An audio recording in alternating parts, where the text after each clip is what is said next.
ยังกุลพระติทาไรรัตนผ่านแพ้วพระเกี้ยวเจ้าตังสามประการหมายมีพระพุทธพระธรรมพระสงฆ์อันเป็นสารณะที่เปิ่งของหมู่เฮาตังหลายขอกราบไหว้สา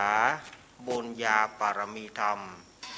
ท่านอาจารย์ท่านพระครูอภิวัฒนวิกรมเจ้าอาวาสวัดปักตังเจริญ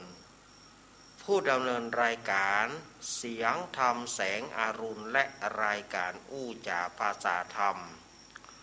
พร้อมไปด้วยท่านครูบาอาจารย์พระสงฆ์องค์สังฆเจ้าภิกษุสามเณรทุกรูปทุกองค์ที่ท่านได้เปิดเครื่องวิทยุรับฟังอยู่ตังวัดตังวาด้วยความเคารพอย่างสูงสุดยิ่งครับผมสวัสดีเจเจแล้วก็ขอแสดงความนับถือลุงแหนนครับผมขอกราบไหว้สาในรักข้าวเหมือนกันนะครับสวัสดีกราบไหว้สาตุลุงนวลขอรูปหล่อเฮาเหมือนกันนะครับสวัสดีเย้กราบไหว้สาอาจารย์สุวักิจโจเฮาเหมือนกันนะครับขอกราบไหว้สาตุปีหนุ่มวัดไฟหินเฮาเหมือนกันนะครับผมขอกราบไหว้สาอาจารย์สมัครเหมือนกันนะครับขอกลับภาษาอาจารย์สมัครเหมือนกันเด้อขอกลับภาษาอาจารย์ดอยสเก็ตเท่าเหมือนกันเด้อครับกับภาษาอาจารย์ดอยสเก็ตเท่าเหมือนกันเด้อครับผมกลับภาษาทุกตนทุกองค์ที่ฟังขึ้น104ในเวียงนี่เนาะขึ้น104วัดไฟหินในเวียงนี่นะครับแม่บัวบุญเฮาเหมือนกันเด้อกับสวัสดีแม่บัวบุญเฮาเหมือนกันกกักก้อมเหมือนกันเด้อกกักก้อมผมขอกับสวัสดีกกักก้อมเหมือนกันเด้อครับผมขอกับสวัสดีกำนันหนุ่ยเฮาเหมือนกันเด้อกำนันหนุ่ยถ้าฟังนี่ก็ดีแหมหนึ่งเปิดสายเน้นรักเปิดสายนาโทรเข้ามาเนอกำนันหนุ่ยเนอปิกับปีที่สมัยแหมคนนะครับขอกับสวัสดีปีที่สมัยคนงามบ้านดอนตันไม่ดีมเฮาเหมือนกันเนอขอกับสวัสดีที่เปิดฟังขึ้น104ในเวียงแม่ห้องออกฟังขึ้นในเวียงนี่เนาะเพราะกับสวัสดีผู้หมวดไซรพรทีมสมุทรเฮาเหมือนกันเด้อกับสวัสดีผู้หมวดไซรพรทีมสมุทรเฮาเหมือนกันแม่ครูเสงเอ้ยบ้านมะขามหลังถ้ำแม่ครูเสงเอ้ยบ้านมะขามหลังถ้ำนะครับกับสวัสดีเหมือนกันผมขอกับสวัสดีทุกคนที่ฟังขึ้นโดยรอขึ้นของโดยรอไปแก่ดีฟังขึ้นอันอย่างก็เน้นขึ้นตำตองเนี่ยขึ้นของเราเนี่ยห้วยตอกซักก็ดีครับฟังขึ้นห้วยตอกซักนี่ไปก็ดีขึ้นห้วยตอกซักตำตองไปก็ดีนะครับผมขอกราบสวัสดีแม่เพนโคสู้ละมิดเลยมืดเกินแสนไปนะครับผมขอกราบสวัสดีป้าซักแฟนแม่เพนเหมือนกันเด้อขอกราบสวัสดีแม่สุกแก้วศรีลาพรเหมือนกันเด้อสวัสดีแม่สุกแก้วศรีลาพรเหมือนกันผมคิดเติงหาแม่สุกแก้วเหมือนกันนะครับผมขอกราบสวัสดีแม่เซนทิพย์บุญเลิศที่ฟังอินเทอร์เน็ตเนี่ยเนาะแม่เซนทิพย์บุญเลิศเป็นอยู่กรุงเทพ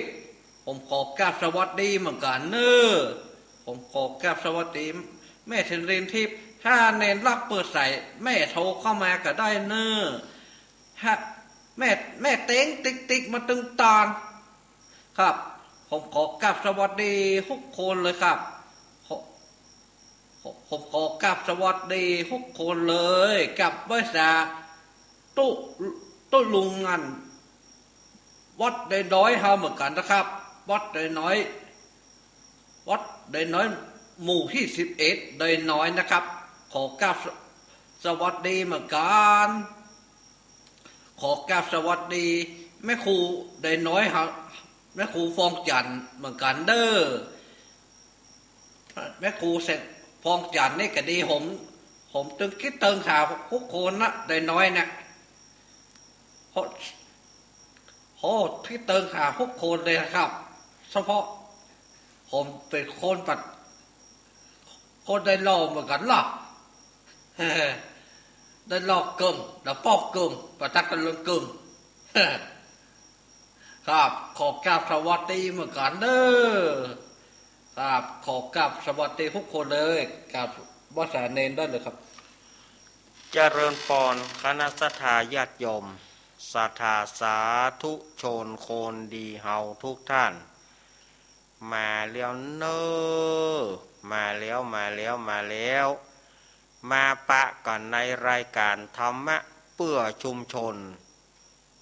ประจำวันอังคารรายการนี้ก็จะมาปะกับศรัทธาญาติโยมโดยมีเก้ากับผมอาตมาภาพสามเณรรักปัญโยนันท์แห่งวัดสันเมืองตำบลหนองร่องอำเภอเวียงหนองร่องจังหวัดลำพูนเป็นผู้ดำเนินรายการวันนี้อย่างที่อู้กันนะเฮาปะกัน2 รอบบ่ายค่ำ วันนี้ก็มาปะกันแล้วเนอะวันนี้ซุ้มเสียงอาจจะบ่ค่อยโสภาสถาพรสักใดแต่ก็ปอที่ญาติโยมก็จะพอฟังได้อยู่กันเนาะ ฟังได้อยู่ก้าเสียงมันจะแหบจะแห้งไปพ่องก็คงบ่มีปัญหาอย่างเนาะมาปะก่อนวันนี้เป็นวันอังคารที่1 มีนาคมพุทธศักราช2565เดือน5เหนือเดือน3ใต้แฮมมานี่13ค่ำวันพุกนี้จะเป็นวันพระวันศีลจะเป็นวันเดือน5ดับวันพุกนี้เป็นวันพระวันศีลก็ศรัทธาญาติโยมก็เกียมไว้เนอะข้าวต้มข้าวหนมข้าวสารอาหารแห้งอาหารต่างๆห่อนึ่งข้าวหนมวันพุกนี้ก็มาร่วมกันทำบุญวัดวาใส่บาตรญาติปกลำวัดตำวาวัดไผ่วัดมันส่งเข้าจังหันก็อย่างที่ตะกี้กับเจก็เปิดเพลงไปวันพระอย่าเว้นเป็นการกระตุ้นว่าบัดนี้วันพระจะเข้ามาแล้วเนอะวันพุกนี้เราก็เกียมตัวใส่บาตรญาติปกพ่องก็เอาพ่องก็ไปซ้าเข้าพ่องก็ไปส่งเข้าก็แล้วแต่ความสะดวกของแต่ละวัดแต่ละวาเนาะเมื่อมาปะกันอาตมาภาพก็ขอขอบคุณอนุโมทนาขอบคุณสถานีทุกสถานีที่เปิ่นเอื้อเฟื้อเปิ่นถวายเวลาเปิ่นริ้งสัญญาณรายการนี้ซึ่งอาตมาภาพนั่งจัดรายการที่วัดปากตังเจริญตำบลดอยหล่ออำเภอดอยหล่อจังหวัดเชียงใหม่แล้วก็ส่งสัญญาณไปถึงสถานีหลายสถานีเช่นว่าสถานีวิทยุคลื่นพระพุทธศาสนาการศึกษาและวัฒนธรรม 104.50 เมกะเฮิรตซ์วัดไฟหินตำบลสุเทพอำเภอเมืองจังหวัดเชียงใหม่โดยเมตตาปรมิธรรมของท่านอาจารย์ท่านพระครูสมุวิสุวัตวรกิจโจสถานีวิทยุวัดพระบาทอุดมน้ำบ่อสาวาคลื่น 100.25 เมกะเฮิรตซ์โดยเมตตาปรมิธรรมของหลวงพ่อสุจิตตานุรักษ์แล้วก็ท่านอาจารย์เจริญโชติธรรมโมแล้วก็ทุกปิโจแล้วก็สถานีวิทยุคลื่นธรรมะของชุมชน ห้วยตองสักเรดิโอตั้งอยู่ที่วัดห้วยตองสักตำบลห่วงเปาอำเภอจอมทองจังหวัดเชียงใหม่โดยเมตตาธรรมของหลวงป่อวาปีวรมานิตและก็ท่านอาจารย์ชวริตชัยวังโสสถานีวิทยุมนเสียงธรรมอำเภอแม่แจ่มจังหวัดเชียงใหม่106.25 เมกะเฮิรตซ์โดยเมตตาธรรมของหลวงป่อมงคลวิสิทธิ์แล้วก็ท่านปรัตอุทัยทั้งสองอุทัยสถานีวิทยุบ้านทุ่งเรดิโอของป่ออุดม89.50 เมกะเฮิรตซ์แล้วก็สถานีวิทยุแม่ขจารโมเดิร์นเรดิโอ แม่ขจารโมเดิร์นเรดิโอนี่ก็94.50 เมกะเฮิรตซ์ของป้อน้อยสุวรรณแม่อนงพรหมมินทร์สถานีวิทยุสถานีวิทยุชุมชนคนเมืองลี้ของป้อครูเสน่ห์จินาจันทร์สถานีวิทยุดอยหมอกเรดิโอสถานีวิทยุเวียงป่าเป้าเรดิโอสถานีวิทยุบ้านแป้นเรดิโอสถานีวิทยุแม่วางเรดิโอแล้วก็หลายสถานีที่เปิ่นรับลิงก์สัญญาณก็ขออนุโมทนาขอบคุณเจ้าหน้าที่ทุกสถานีเนาะที่เปิ่นถวายเวลาเฮ้อก็บ่ขาดไผละกะ เมื่อมาปะกันแล้วบ่เฮ้อกลาดแกล้วเสียเวลาอาตมาภาพก็จะได้เจริญพุทธมนต์เพื่อเป็นสิริมงคลเพื่อความสัสดีมงคลขจัดโรคหายต่างๆบ่เฮ้อได้มาใกล้อาตมาภาพก็จะได้เจริญพุทธมนต์สวดมนต์เหียนหน่อยหนึ่งเนาะเพื่อไปขวัญกำลังใจศรัทธาญาติโยมพ่องเปิ้นก็จะเอาน้ำมนต์พ่องเปิ้นก็จะขอฟังสวดมนต์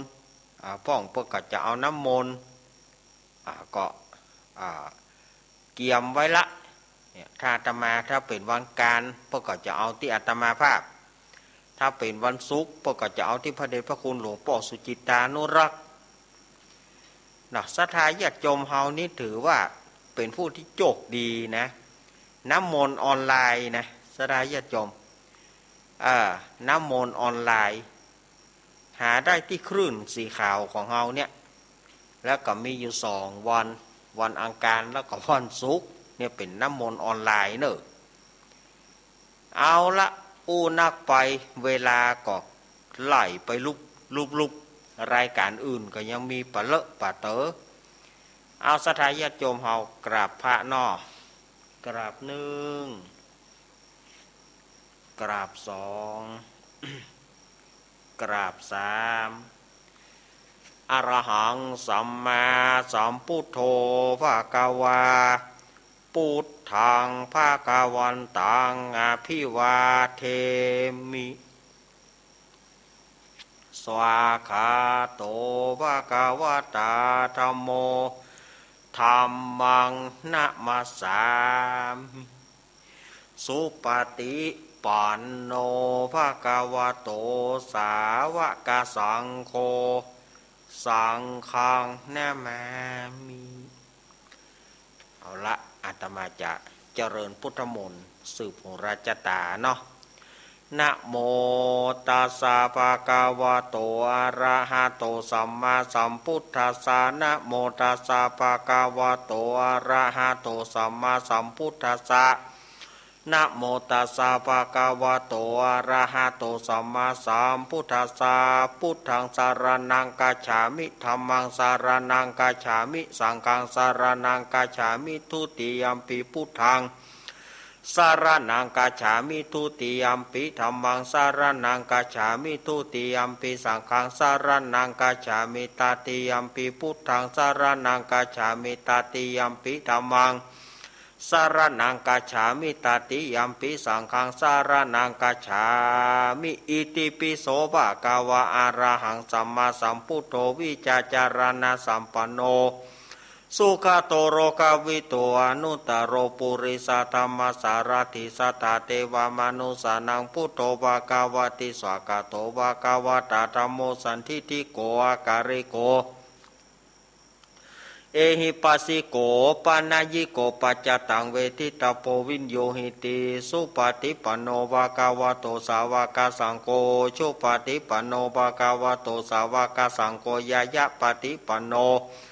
ภะคะวะโตสาวกสังโฆยะติทังจตาลิปุริสายุคานิอัตถปุริสาปุงการายสัพพะคะวะโตสาวกสังโฆอาหุนายโยปะหุนายโยทักขินายโยอัญชาริการณิโยอนุตารังบุญญาเกตังโรกัสสาติโพชังโคสติสังกาโตธรรมานังวิจโยตถาวิริยัมปิติปัสสติโพชังคาจตถาปะเรสมาทุเปกขาโพชังคาสัตเตเตสัพพทัสสีนามุนินาสมารากตาปาวิตาปาหุริกตาสังวัตติอาปิญญายานิปานายาจโพธิยาเอเตนะสัจจวเชนะโสทิเตหนตุสัพพทาเอกัสสมิงสัมมาเยนะโถโมกาลานันจักกัสสปังกิลเนทุกิเตทิสวาโพชังเคสตะเทสยิเตจัตังอภินันติตัวโรกามุจิงสุตังกเนเตนะสัจจวเชนะโหตุโสทิเตหนตุสัพพทาเอกถาธรรมราชาปิเครัญเยนะพิปิลิโตจุนทัตเถเรนะตันเยวะพนาเปตัวนะสาตรังสมโมทิตัวจะอาภาตาตัมหาวุธาสิฐานโสเอเตนะสัจวเชนะโสทิเตหนตุสัพพทาไปนาเตจะอาปาทาตินานัมปิมเหสีนังมคหตะกิเลสวะปตานินุปติธรรมตังเอเตนะสัจวเชนะโสทิเตหนตุสัพพทา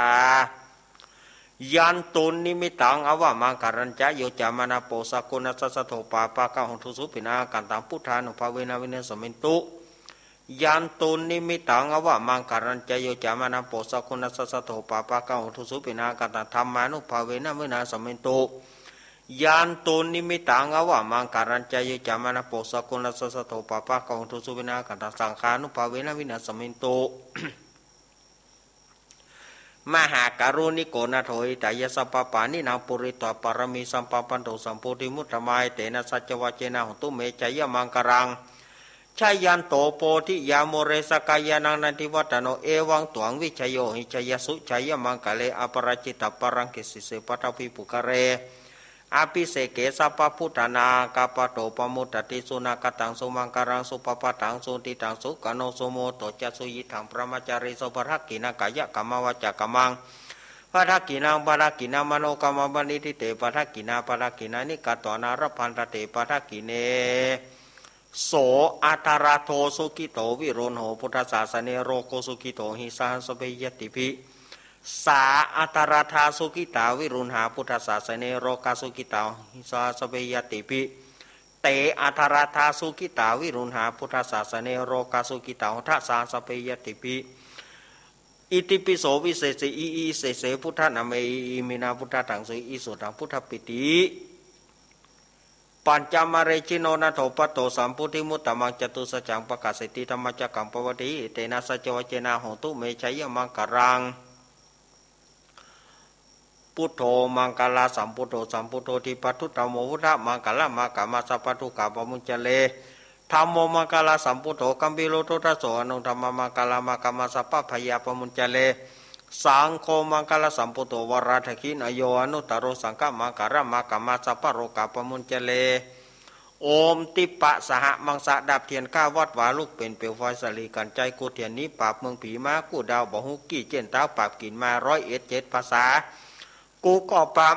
ได้ใต้ปืนฟ้าเหนือหน้าแผ่นดินเกาลิ้นกูก็เป็นน้ำเกากลางกูก็เป็นแม่น้ำใหญ่กูจะออกไปท่วมหัวผีตายปลายลิ้นกูเป็นดาบเทียนก้าใต้ปืนฟ้ากูบอกกลัวสังโอมสัพพโตมังสวาหายโอมเป็ดจะรำแผ่นดินดำไหวว่าสายตาผีขาดกับหนีละคนดีกูเอาไว้นี่อย่าได้เอาไปตัวหมู่สู่ต้านตั้งผีมารและผีเขนตั้งผียักษ์ผีเย็นอย่ามาไกลทางผียักษ์ร้ายจงหนีไปปาน ตั้งผีกุมพันและผีให้อันเตียวต้องพายจงรีบหนีไปอมสัพปะโตมังสวหายสาธุสาธุสาธุพระปัญญาปรมี30ทัศสาธุสาธุพระปัญญาปรมีวัดแวดล้อมวิริยะปรมีอ้อมระวังดีศีลปรมีบางหอกดาบเมตตาปรมีปะแปะตั้งปืนตานะปรมีคือเป็นปืนตั้งต่ออุเบกขาปรมีคือก่อเป็นเวียงสัจจะปรมีเวทระวังดีเป็นไม้ใต้กันตีปรมีกายเป็นหอกดาบบางนาไม้และปืนไฟอาทิตานาปรมีปันดาบไปทุกแห่งแข็งแรงปราบฝูงหมู่มารผีสางพายเปรตตุกตะวิปบตีปังไปนี้แม่ธรณีอัศจรรย์โสเสมือนพันอยู่ข้างน้ำนาตีนองกวางต่อกวางแตกตีฟองหน้านองน้านอกไก่เป็นเข้าตอกดอกไม้ถวายปู่จาพระเกียวแก่นไทยสัตตันพระพุทธทางเลยจงมาฝ่ายโปรดอนุญาตโตดโปรดปู่คาแต่ดีหลีแม่ธรณีออกมารีดผมอยู่ข้างใต้จางหายขายสัจจังงาซับดินพ่นน้ำนาทีลงผ่านภายคอไปหักตบเต้าพญามารเอาตังปุนกัวยกมือขึ้นทูลหัวใส่กล่าวว่าผู้ข้านี้ชื่อว่าลูกศิษย์พระพุทธเจ้าตนมีบุญสมปานนั้นมากนักพระพุทธเจ้าจึงจัดตั้งปัญญาปรมีไว้เก้าชั้นทั้งวัดต่างนาก็ได้เก้าชั้นทั้งวัดต่างหลังก็ได้เก้าชั้นตั้งแต่หัวเพียวตีนก็ได้เก้าชั้นตั้งแต่ตีนเพียวหัวก็ได้เก้าชั้นแสนว่าแม้นว่าลูกปืนมันจะมาเสมือนฝนแสนหาก็บ่อาจจักมาไกลใดข้าพระเจ้าเลยได้ปากันว่าโอมพุทธกุณังโอมธรรมะกุณังโอมสังฆะกุณังโอมพุทธอินตาโอมธรรมะอินตาโอมสังฆะอินตาอัสสะอัปแม่ธรณีผู้อยู่เหนือน้ำผู้อยู่กำแผ่นดิน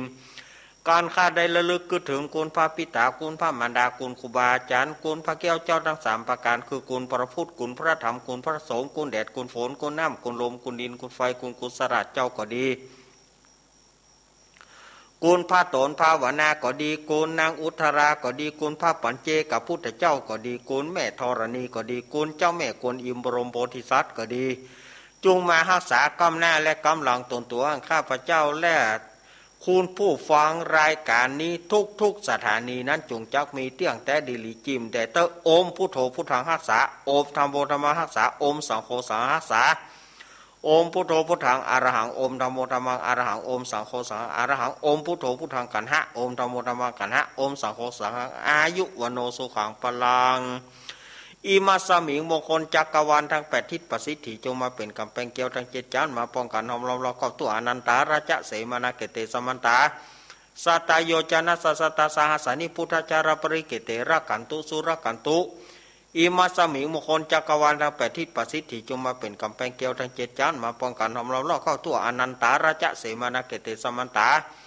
สัตโยจนะสัสตาสหัสนิธรรมจารปริเกเตระกันตุสุรกันตุอิมัสสมิงมงคลจักรวาลทั้ง8ทิศประสิทธิจงมาเป็นกำแพงเกลียวทั้ง7ชั้นมาป้องกันหอมเราก่อนตัวอนันตาราชเสมานาเกเตสมันตาสัตโยจนะสัสตาสหัสนิปัญเจกพุทธจารปริเกเตระกันตุสุรกันตุอิมัสสมิงมงคลจักรวาลทั้ง8ทิศประสิทธิจงมาเป็นกำแพงเกลียวทั้ง7ชั้นมาป้องกันหอมเราก็ตัวอนันตาราชเสมานาเกเตสมันตาสัตโยจนะสัสตาสหัสนิสังฆชาระปริเกเตระกันตุสุรขันตุอาทิอุณหาสาวิจโยธรรมโมโลเกอนุตโรสัพพสัตตาหิตาตายะตังตวงกนาหิเตวะเตปริวะเชราชัตทันเทอมนุเสปวะเกปยะเกนะเก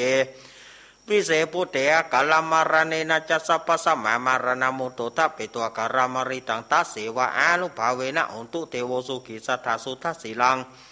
สมาทายะธรรมังสุจาริตังจเลตาเสวะอานุภาเวนะหุนตุเทโวสุขิสัทธาลิกิตังกินจิตังปูชังธารนังวัจนังกรุงปริสังเทสนังสุตตตัสสายุปวัตติสักกตัวพุทธรัตนาอุสัทธาตัมมาวรายตังเดวมนุสนาบุระเตเจนะสุทินานาสันตุปัทวะสเปตุขาวปัสมินตุเตสักกตัวธรรมรัตนาอุสัทธาตัมมาวรังปริราหุปัสมานารมเตเจนะสุทินานาสันตุปัทวะสเปปยาวปัสมินตุเตสักกตัวสังขารัตนาอุสัทธาตัมมาวราหุนายังปะหุนายสังฆเตเจนะสุทินานาสันตุปัทวะสเปโรกาวปัสมินตุเตอินทจตาเทวจตาพรหมจตามหาพรหมจตาอิสิจตามหาอิสิจตามุนิจตามหามุนิจตาปุริสจตามหาปุริสจตาจักรวติจตามหาจักรวติจตาพุทธจตาปัญเจกพุทธจารย พุทธจตาปัญเจกพุทธจตาอรหันตจตาสัพพสิทธิวิชาตานังจตาสัพพโรกัจจาริยานังจตาสัพพโรกัทิปติยานังจตาเอเตนะสัจวเจนะตุยหังสุวะทิหันตุตุหังสวหายะโอมนะโมพุทธัสสะโอมนะโมธัมมัสสะโอมนะโมสังฆัสสะสยติทังโหโรสวหายะอินทจตาเทวจตาพรหมจตามหาพรหมจตาอิสิจตามหาอิสิจตามุนิจตามหามุนิจตาปุริสัจตามหาปุริสัจตาจักรวัติจตามหาจักรวัติจตาพุทธจตาปัจเจกพุทธจตาอรหันตจตาสัพพสิทธิวิจตารนังจตาสัพพโรกัจจาริยานัง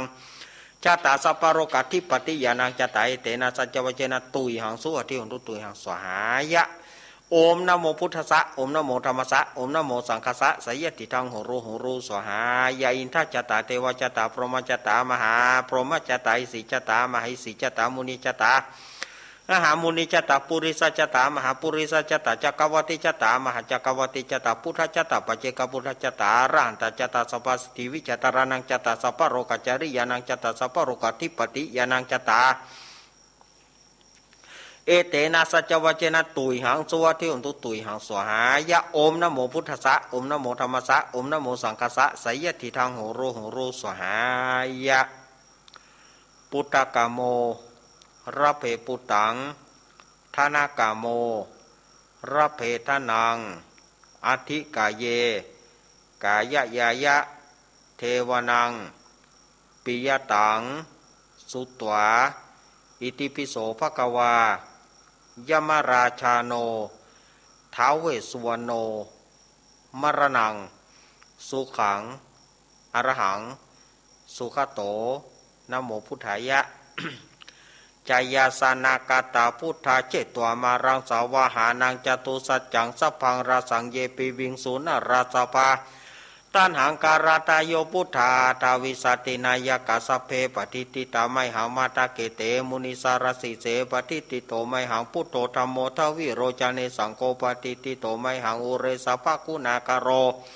หาทายเยเมอโนโรโทสารีบุโตจะทักกิเนโกนทันโยปิติปากาสมิงโมกการโนจวามะเกทักกิเนสาวะเนไมหังอาสุงอนันตาราหุโรกัสสะปุจจามหานาโมโอปัสสงวามาโสตะเกเกสันเตปิติปากาสมิงสุริโยวะปะพังกโรนิสิโนสิริสัมปันโนโสภิโตมุนิปุงกะโวกมาลกัสสะโปเตโรมเหสิจิตวัฏโกโสไมหังวัฏานินิจังปฏิตัสสิกุณากโรปุโนอังกุริมาโรจาอุบารินันทิทาสีวริเถระปัญจัยเมจตานรเตเตระกัมมะมาสิสสิติมหาเถระวิจิตาชินาสาวกะเอเตสิติมหาเถระจิตวันโตชิโนรสัจจารันตสีระเตเจนะอังคามังเคสุสันติตารัตตานังปุระโตอาสิทักขิเนเมตตาสุตกังทัชกังปัจจโตอสิวเมอังกุริมารากังกันทโมระปริตัญจอาตานาติยสุตกังอากาเสชนานาสิเสสปะกะลาสันติตาชินานาวราสังยุตตสัตตปะการรังกตาวตาปิตาทิสัญจตาปัยรัจตุปัทวาอาเสสาวินัยยังยันโตอนันตชินเตจสาวสโตเมสกิเจนะสัทธาสัมพุทธปัญชเรชินาปัญจรามัจฉัมหิวิหารันตังมิตาเรสตาปริตุมังสเปเตมหาปุริสสปายเจวมันโตสุกุโตสุระโกชินานุภาเวนะชิตุปัฏฐโวธรรมานุภาเวนะจิตาริสังโฆสังฆานุภาเวนะจิตันตรายโยสัทธามานุภาวปริโตจารามิชินาปัญชเรติภวตุสัพพมังการาคันตุสัพพเทวตาสัพพพุทธานุภาเวนะสัทธาโสถิงภวันตุเตภวตุสัพพมังการาคันตุสัพพเทวตาสัพพธรรมานุภาเวนะสัทธาโสถิงภวันตุเตภวตุสัพพมังการาคันตุสัพพเทวตาสัพพสังฆานุภาเวนะสัทธาโสถิงภวันตุเตนาคตายกปุตตนาปปะกะหานิวรณปริตสานุภาเวนะหันตัวติสังปทเวนะกตายกปุตตนาปปะกะหานิวรณปริตสานุภาเวนะหันตัวติสังปทเวนะกตายกปุตตนาปปะกะหานิวรณปริตสานุภาเวนะหันตัวติสังอุปตเวอโรกายปารมาราภาสันทุติปารมังทานวิสาสะปารมายตินิปานังปารมังสุขังเอาละ ศรัทธาญาติโยมอาตมาภาพก็ได้เจริญพุทธมนต์สืบโหราจตา เฮอสถาญาติโยมเป็นที่เรียบร้อยเอาสถาญาติโยมที่เข้ามาอยู่ในไฟนี้เอาตืดไฟเลยตืดไฟเลยโยมที่อยู่ทางภาคกลางก็จักเลยนะจักไฟเลยนะจักเลยจักเลยสต๊อกให้แห้งๆเลยสต๊อกให้มันปูดเลยน่ะ สต๊อกให้มันปูดเลยนั่นมาแล้วก็ผูกข้อไม้ข้อมือนะตามจารีตฮีดหอยของเมืองเหนือล้านนาเราเน้นสามเณรนัดวัดไฟหินเน้นนัดมัดมือตัวเน้นนัดกับมัดมือแล้วก็ครูบาอาจารย์วันนี้ตุลุงดอยเป็นเก้าเป็นประธานเปิดมาละมัดมือเนอะสถาญาติโยมที่เข้ามาใกล้ถ้าบัดตานก็เน้นมัดมือคนเฒ่าคนแก่ที่อยู่ทางนั้นก็มัดไปเลยสืบกันเลยเวลาบ่มีนักพุทโธมังกาลาสัมพุทโธสัมพุทโธทิปทุตตโมพุทธมังกาละมากามาสปทุขาปมุญจเลตโมมังกาลาสัมพุทโธคัมปิโลทุทโสนุธรรมมังกาละมากามาสัพพพัญญาปมุญจเลสังโฆมังกาลาสัมพุทโธวราทกินโยอนุตตโรสังฆมังการะมากามาสัพพโรกาปมุญจเล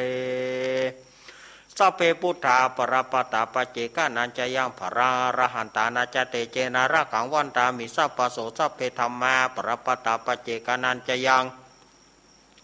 หาราระหันตานาจเตเจนาระขังวันตามิสัพพโสสัพเพสังฆาปรปตาปเจกานันจยังภรังอรหันตานาจเตเจนาระขังวันตามิสัพพโสให้หนีดีมา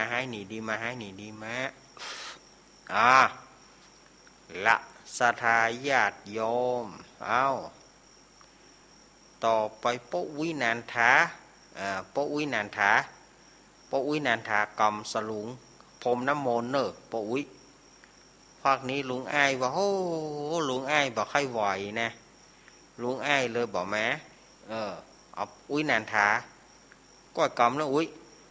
ชะยันโตโพธิยาโมเรสากายานังนันทิวัตาโนเอวังตวงวิจัยโยหิจัยสุชัยมังกะเลอปราชิตปรังเกสิเสปัทวิปุงกาเลอภิเสเกสาปพุทธานังกัปปโตปโมตเตสุนักตังสุมังกรังสุปปตังสุติตังสุกโนสุโมโหโตจะสุยิทังประมาจาริสุภาทักกินังกายกัมมังวาจากัมมังปทักกินังมโนกัมมังปณิติเตปทักกินานิกัตตวนะระพันธเถปทักกิเนเสร็จไปขั้นตอนหนึ่งนะกระเดียวก็เอาปอนหลังจากที่ทำจบ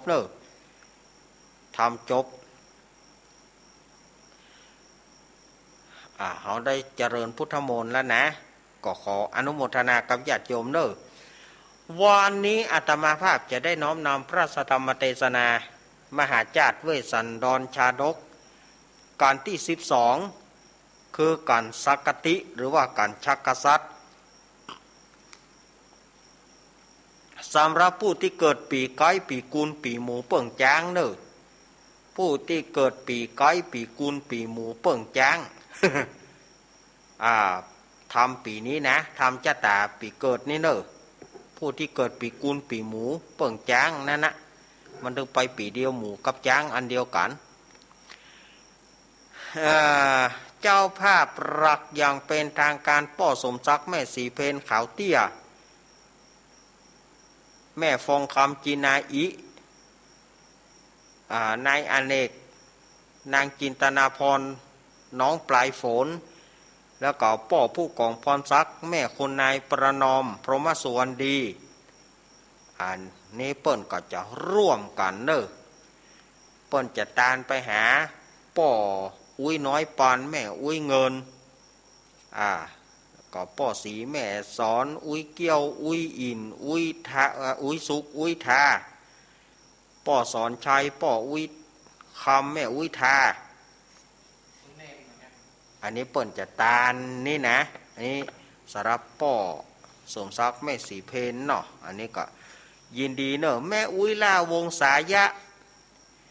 บ้านดงหัดนาคเปิ้นก็ขอทำบุญตึงการสวดการเตศจำนวน180 บาทแล้วก็เปิ้นห่วมสร้างห้องน้ำก็อาตมา500 บาทแต่วันการที่แล้วบ่ได้ประกาศเรื่องว่าเปิ้นห่วมทำบุญห้องน้ำห่วมสร้างห้องน้ำโดยวันนั้นบ่ได้ประกาศให้เนอะเวลาเนอะสุมาเตอะประกาศให้ละแล้วเปิ้นฝากซองหลวงลุงชัยวัดแถม2 ซองอาตมายังบ่ได้ปะหลวงลุงเตื้อ แต่มีที่อาตมาฮะนะแล้วก็มีหมายมีเจ้าเงามูลรัศธาป่อเจิญแม่จันนวลนายเทิดพงศ์การทำบุญบ้านเวียงหนองล่องเปิ้นก็ห่วมทำบุญมาแถมนะป่อเจิญแม่จันนวลนี่นะน้องเจมน้องเทิดพงศ์นี่นะแม่จันท่าสริลำปาง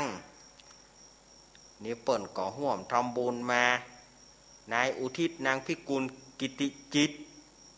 เปิ้นก็ห่วมทำบุญมาเป็นปูจากันเตศเนอก็อนุโมทนาตัวเนออนุโมทนาบุญโดยทุกท่านที่เปิ้นห่วมปูจากันเตศกาตมาก็เป็นความกำลังใจยะสถาญาติโยมเปิ้นก็ขอห่วมกันเตศทำอย่างก็ได้นะก็ในเป็นช่วงที่ทำมหาจาตุเนาะทำมหาจาตุเวสสันดรชาดกอาตมาก็ศีลวันอังคารหน้าก็จบละวันอังคารหน้านี่ทำมหาจาตุจบแล้วเนอะจบ13 ผูกละอังคารหน้านี่นะวันนี้ไปผูกที่12เนอะผู้ที่เกิดปีจ้างเปิ่งปีหมูเปิ่งจ้างฟังทำผูกนี้ไผ่บาขาดไผ่ละกะเมื่อวันอังคารที่แล้วนะอาตมาได้เตะทำมหาราชตรงว่าพระเจ้าสนใจไทยตัวเจ้าจารีน้องกันหาจากปู่พรามก็ดีอกดีใจเขาเอาอาหารป้อนมันกัดตองสทายโยมมันกินเกินกินบ่พอประมาณกินเข้าเอาแล้วตองมันกัดเขาแปลงยาอย่าได้ฮื้อก็ได้เอาน้ำฮื้อกินอย่าได้ก็ได้ในที่สุดตองมันหับก็ได้แตกดังโพลเหมือนที่มีศักนคราชสถายาติโยมเคยฟังมีศักนคราชร้องเพลงก็แตกดังโพลโปแตกดังโพลโปเมื่อต้องแตกตายแล้วก็พระเจ้าสนใจบอกเอาไปเสียวันนี้เอาไปเสียวันเอาไปเสียที่ไหนเปิ้นก็บอกให้เสียสดายญาติโยมเอาในที่สุดก็ลงมติกันว่าเอาไปเสียที่ขี้แหงเปียงกลางขาขี้กาเปียงหัวเข่าเมื่อเอาไปเสียแล้วบ่มีตู้เจ้าจะไปบางสกุลไปหาตู้เจ้าวัดใดก็บ่ว่างวัดใดก็บ่ไปเขาถึงบอกว่ามาเพเขามาลูกเนาะ ในที่สุดบ่มีตู้เจ้าไปได้ตู้เจ้าตนหนึ่งซ้ำบ่ฮู้เรื่องฮู้ราวกางง่างกางเองปอนกับบ่จ้างอย่างกับบ่จ้างศรัทธาไล่ซ้ำเยี่ยใดในสุดก็เผาปู่พามแล้วก็พระเจ้าสนใจก็นำเอาไพรพลมีเจ้าจารีนำหมู่นำไพรพล12 อัคโคเพนี12 อัคโคเพนีเพื่อจะไปโตยหาพระเวสสันตระนางมัทธีอันวันนั้นอาตมาได้เล่ามาถึงที่นี่นะแล้ววันนี้ก็ต่อจากทำวันนั้นเป็นทำกันสักกติหรือว่าชักกษัตริย์บางที่ประกอบว่าฉอกษัตริย์ที่ประกอบว่าชักกษัตริย์หรือสักคติสถาญาติโยมก็ฟังลำดับต่อไปเอาลุงนั้น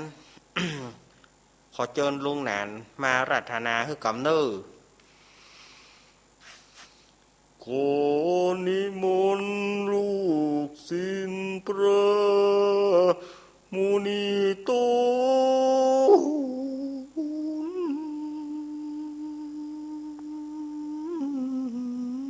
ผ่านแผ้ว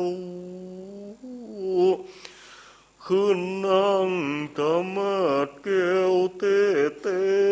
สันธรรมบ่ใจ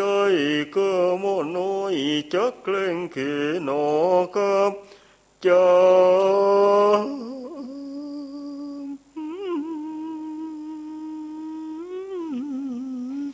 โอ้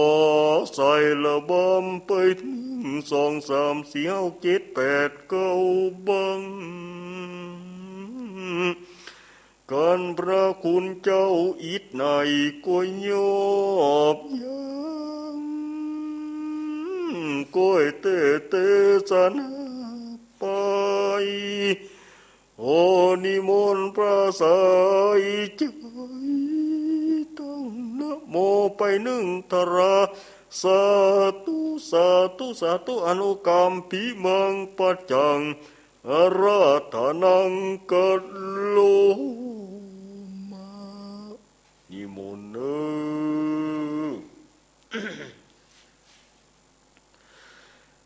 นะโมตัสสะภะคะวะโตอะระหะโตสัมมาสัมพุทธัสสะร่ำดับธรรมาเต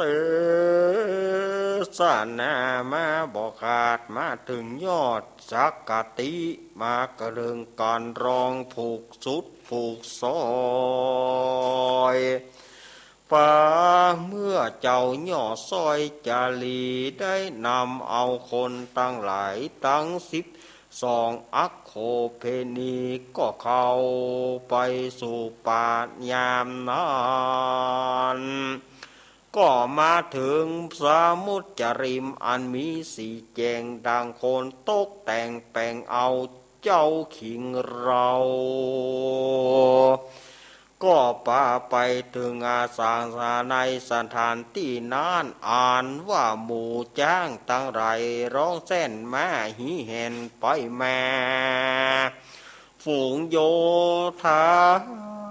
โห่ห้องสนั่นก้องป่าดงไพรก็มีหันและแน่เอาศรัทธาญาติโยมสาธุชนตั้งหลายอาตมาก็ใส่ระบำทำนองไปเป็นที่เรียบร้อย ทีนี้ก็มาถึงเจ้าจารีน้องกันหาก็ได้ปาเอาคนตั้งหลายมีพระเจ้าสลีสนใจเป็นเก้าเป็นประธานและนางราชพุษดีกับคนตั้งหลาย12 อัคโขเพนีคำว่า12 อัคโขเพนีนี่ก็มันนักขนาดอะ หมอหูว่าเต้าใดเป็นเต้าใดเพราะว่าอัคโขเพนีก็ ป่าเข้าดงไปเอามีรถมีล้อมีม้ามีจ้างปากันไปพ่องก็เตียว พ่องบ่ได้ขี่รถบ่ได้ขี่ม้าบ่ได้ขี่จ้างเตียวเตียวกันเป็นแถวพ่องก็กอมก้องพ่องก็ตีกองพ่องก็ตีกองพ่องก็ตีกองตีแส่ตัวพ่องบ่ได้อย่างเต็มแก่พ่องบ่ได้อย่างเต็มแก่เปียแกลอนลุพ่องก็เปียเสาะหาแกลอนอย่างก็บ่ได้เปียแกลอนเล็กที่พอใส่น้ำมันนะตีไปปังสดายญาติโยมว่าโอ้เป็นอันม่วนอันงานนะไปถึงจนไปถึงสะมุจริมหรือว่าสะบกครณีมี4 แจงต่างคนแต่งแปลงเอาเจ้าจารีก็ให้พักโยธาไว้โ โอ้หมู่จ้างหมู่ม้าป่าหมู่เสือป่าเสือสิงกระติงแรดเมื่อหันขบวนของพระเจ้าสนใจก็กลัวไว้หมู่สัตว์ทั้งหลายก็ป้ากันหนีแตกตื่นกันวะวนวายโล่นหนีกันเพราะว่าเสียงกองเสียงเสนาอามาตย์พ่องก็จ้อยพ่องก็ซอวงดนตรีมิสเตอร์เจก็ไปแสดงแสดงไปสุดหนทางล้อเขานี่กันเน็ตแต่รำวงคณะแม่คาวสโตนก็เล่นลำวงกับไปสุดหนทางกันนะจังหวะมาโตสี่นะเนาะมาโตสี่สมัยก่อนนะจังหวะเนี่ยมันเป็นเนี่ยหน้าใกล้หัวนะมาโตสี่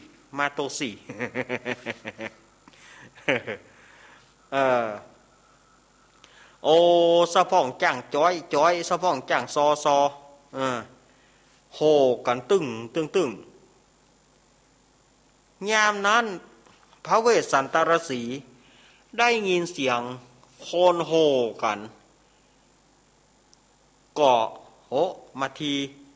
เสียงโคนอย่างโหกันเศร้าเหี่ยบาล่างว่าเขาฆ่าป่อฆ่าแม่เขาปฏิวัติรัฐประหารป่อเฮาเห็นละก้าเขาฆ่าป่อเฮาฆ่าแม่เฮาบาเดนี่เหลือก้าเฮา2 คนเขาก็โตยมาฆ่ากะนางมาทีฮับขึ้นไปบนดอยไปพอเขาปะพระเวสสันตรสีก็เลยจวนนางมาทีขึ้นไปบนดอยก็หันจ่อน้อยตุงใจหันเสนาอามาตย์คนตั้งหลายล้อเกวียนม้ากาจ้างกาห้องกันเศร้าเหี่ยบอกว่าจ้างบอกว่าแม่บอกว่างัวสะพ่องก็เอาล้อควายโอ้ไอ้ยังกันนี่หยาบเงียบเพียอีพระเวสสันตรสีบอกว่ามาทีเฮ้ยบาเดียนี้แสดงว่าพ่อแม่เฮาเนี่ยเขาฆ่าแล้ว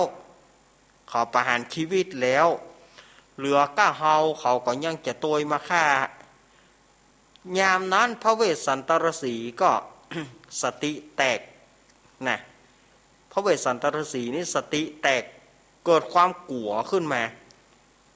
ให้ขึ้นเอิกสดายแยกยมพระเวสสันตรสีให้ขึ้นว่าบัดเดี๋ยวนี้เหลือก้าเฮาเขาก็มาจองเวรจองกรรมอย่างก้าเฮาล้ำเหลือจะมาฆ่าเฮาแล้วมาทีเฮ้ยเฮาเตี้ยงจะตายวันนี้แล้วพระเวสสันตรสีให้ยามนั้นนางมาทีก็ว่าโอ้ท่านฤาษีท่านพระฤาษีไผว่าสักเตื้อบ่มีไผจะมาฆ่ากันง่ายๆฮะโคนนั่นไม่ใช่เมียวนางมาทีว่าโคนนั่นไม่ใช่เมียวบาใจพักบาใจป่าโคนเฮาจะมาฆ่ากันง่ายๆได้จะได้เสียงอันนี้นะตามที่ว่าข้าฟังพอแล้วเนี่ยเสียงนี้บาใจเป็นเสียงโยธาที่จะมาฆ่าถ้าเป็นที่เขาจะมาฆ่าเขาต้องชายโยห่อห้องว่าฆ่ามันแต่อันนี้เปิ้นโหกันพ่องก็ห้องเพลงพ่องก็ซอแสดงว่าเสนาอามาตย์ที่มานี่เขาจะมาอาราธนานิมนต์พระฤาษีฮึบเสด็จนิวัตสู่พระนครไปเป็นเจ้านคร4 ปีแห่มครั้งหนึ่งอันนี้บัดใจเปิ้นมาฆ่าหรอกพระฤาษีอย่าวิตกไปเลยนางมาทีว่ายามนั้นพระเวสสันตรสีก็บอกถ้าตาเตะเนาะถ้าตาเตะเนาะอันก็เฮาก็ก้อยสบายใจขอบใจเนอะมาทีวานแล้วก็พระเวสสันตรสีก็เลยลงมาจากดอยเข้าสู่พระปัณณศาลายามนั้นพระเจ้าสนใจมาถึงแล้วก็บอกว่าผู้สดีเหยถ้าเฮาเข้าไปด้วยกันหมดลูกเฮาจะตกใจแล้วจะปากันตายปากันสลบตายเอาอย่างอี ปี้จะไปก่อน นางก้อยตัวหลังแล้วเจ้าจารีน้องกันหาหลานของปู่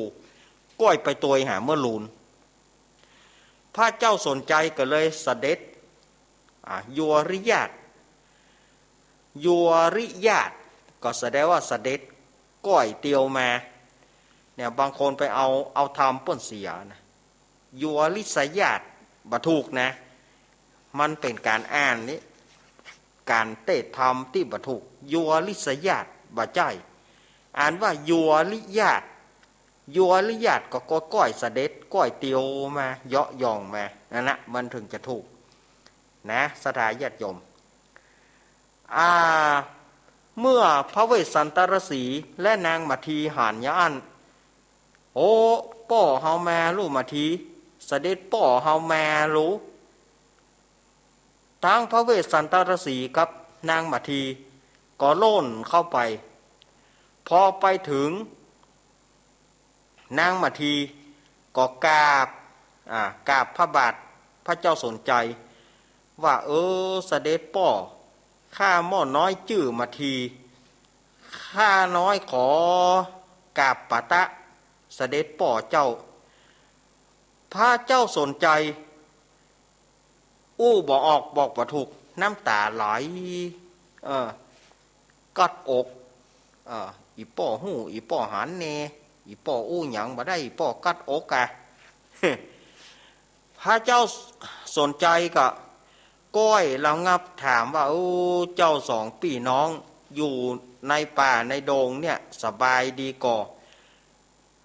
จะไปสบายยังเสด็จป่อก็มันก็ตุกเพราะว่าเขาเป็นนักบวช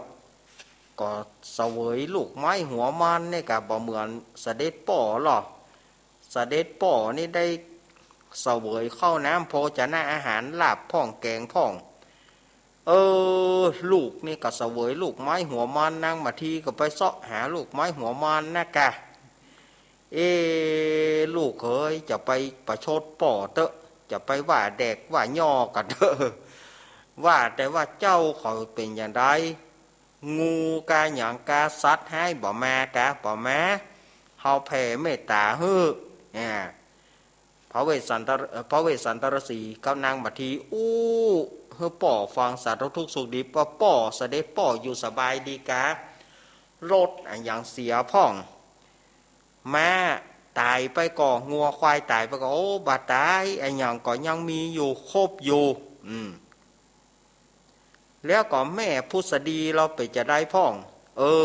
แม่พุทธดีก็สบายดีหูดีตาดีสุกหูเข็มก็ได้อยู่บัดเดียวนี่ก็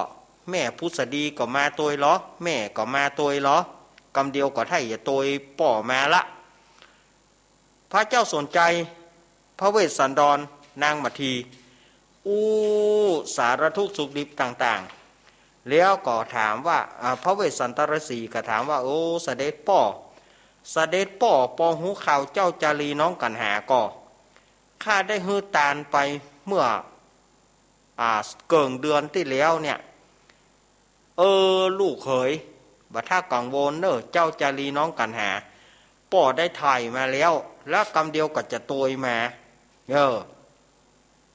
อยากเล่าเพื่อก่อนฟังไปมายามนั้นนางพุทธดีก็หันว่าเสด็จปู่นี่ก็ไปแตะไปว่าไกวเอาข้ามายืนแข่งล้าขาสูงข้าก็จะไปเนี่ยข้าก็จะไปพ่องนี่พระนางพุทธดีกับเสด็จยุริยาตไปนางมัทีหานยานก็ฟังเข้าไปต้อนเสด็จแม่ก็มากาอีเนาะก็กันไปมากับเจ้าจารีน้องกันหาก็เสด็จตัวมากับนางมัทีก็ฟังไปอุ้มลูกเมื่อหกกษัตริย์มาปะกันก็ดีอกดีใจล้ำดีอกดีใจให้ส่อกันไปมาแล้วก็สลบลงตายตึงหกกษัตริย์ฝูงคนตั้งหลาย12อโขเพนีก็ปากันสลบเหมือนไม้เต่าสลบตาย สถานยยมป้ากันตายมดลึงโอ้ยอย่าได้เนี่ยใจเสาะงั้นเดี๋ยวมูนี่ได้ป้ากันตายหมดยามนั้นฮ้อนถึงเท้าสกะก็คือฮ้อนถึงพระอินทร์พระอินทร์ว่าโอ้6กษัตริย์ก็ตายคนทั้ง12อโคเพนีก็ตายถ้าเฮาบ่ช่วยไว้ก็จะเป็นติฉินนินทา ยามนั้นพระอินทร์ก็บานดาลหาฝนบกคลพัดตกลงมาใส่6กษัตริย์แล้วก็ฝูงคนตั้งหลาย12อโคเพนี5ฝนบกคลพัดนี้จะใดคนใดมีบุญคนใดไข้เปียไข้จุ่มฝนตกเข้าใส่อันหมูตีก็ขี้เหล่าขวัญเน้นรักวัดสันเมืองนี่นะอู้ก็บ่ม่วนยะอีฝนบ่ตกเข้าใส่ตายรวด คนใดด่าตู้เจ้าติฉินนินทาตู้เจ้าฝนบ่ตกเข้าใส่ตายรวดน่ะคนใด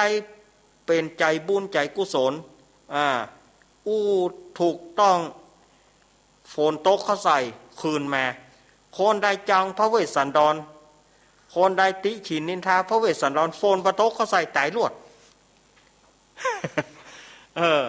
คนใดหมู่ตี้เกยด่าเกยว่าพระเวสสันดรไปตัวเปิ่นแต่5ฝนบ่ตกเข้าใส่ตายรวดสดายญาติโยมน่ะโอ้คนใดที่จงรักภักดีต่อพระเวสสันดรฝนตกเข้าใส่คืนมาเมื่อ6กษัตริย์แล้วก็บุคคลทั้งหลาย12อโคเพนีนั้นฝนตกเข้าใส่ฟื้นคืนมายามนั้นพระเจ้าสนใจก็เลยอาราธนาพระเวสสันดรบอกว่าโอ้ลูกเขยบาเดียวนี่นะป่อมานี้ก็เพื่อจะมานิมนต์เจ้าปิกคืนไปขอจะไปนั่งภาวนาแถมเตอะจะไปรับตาซุยขอจะได้ก็ขอจะไป จะไปนุ่งเสือลายนางเสือลายอันเหม็นสาบจะได้ฮึบยาภาวนาจงปิกคืนไปเสวยราชบัลลังก์ปิกคืนไปเป็นเจ้าพญาเชตุดรเป็นครั้งที่2เตอะว่าอันมาถึงต้นนี้ทำมันจบสื่อนี้สลายญาติโยมทำมันจบสื่อนี้พอดีเฮาก็มาปะกันในธรรมกันนกรกันผูกที่13คือวันอังคารหน้าเนาะทำกันนกรนคระกันตังกันสุดท้ายก็จะมารอดมาถึงละฝน5เกี้ยวเนอะอังคารหน้าเกียมฝน5เกี้ยวไว้เนอะสถาญาติโยม อังคารหน้าจำฝน5เกี้ยวไว้ตัวนะเอาพระผายบ้านผายพระผายจองฝน5เกี้ยวเนอะเอาละวันนี้ก็ขออนุโมทนากับเจ้าภาพทุกท่านทุกคนอาตมาภาพก็ขออำนวยอวยโจกคือท่านทั้งหลายมีความสุขความเจริญนึกมุ่งมา่ปรารถนาสิ่งใดขอสมความมา่ปรารถนาเนิ่นิติตังขีญาสังวนานาวิเศษจาห้องเหตุธรรมสักติผูกที่12อ่านประดับประดากถา36ปกถาทำก่อนนี้นะเป็นจตาแห่งผู้ที่เกิดปีก้อยปีกูลปีหมูเปิ่งจ้างก็บังโกมโสมเรศเดสาตุมันถึงมีนี่หมดสดายญาติโยมทำพวกนี้มันอย่างสั้นมันสั้นมันเนื้อความมันบ่นัก เนื้อความมันบ่นักมันบ่เหมือนการมหาราชบ่เหมือนการอื่นเนื้อความมันสั้นทำมันเปิ่นอารัมภบทถ้าตามในธรรมแต่เปิ่นจะอารัมภบทมันก่อยาวอยู่แต่อันนี้เขาก็เอากระจายความอย่างที่อาตมาว่าฉบับกระเป๋าหิ้วฉบับกระเป๋าหิ้วเนี่ยมันตึงง่ายดีกำเดียวนะจบละมาเลยสาธาญาติโยมมาเกณฑ์กันมาเกณฑ์เลยมาวันนี้บ่ต้องแจ้งชื่อกันเนาะเพราะว่าถ้าจะแจ้งชื่อเมาเอากำโคนก็ มันกินเวลา3 ทุ่มปลายแล้วฮะวันเวลาก็วับเดียวว่าเพื่อจะเปิดสายแถมเนาะมาเลยศรัทธาญาติโยมมารวมกันหมดเลยเป็นเจ้าภาพเกณฑ์เหมือนกันหมดเนอะมาเลยนั่นเน้นนัดเนอะเน้นนัดวัดไฟหินเน้นนัดก็มาทางนี้เน้นนัดก็ฮับจากญาติโยมตัวเอาผ้ามาก่อนน่ะผ้าฮับของเอามาก่อนเกียมไว้กะเอาชายจีวรนี่ถ้าบ่ได้เอาผ้าฮับของมาเอาชายจีวรนี่เอาชายจีวรเข้าวางงั้นเดี๋ยวเปิ้นจัดเกณฑ์นั่นกะเน้นต้องจำไว้ว่าต้องเอาผ้าฮับของมา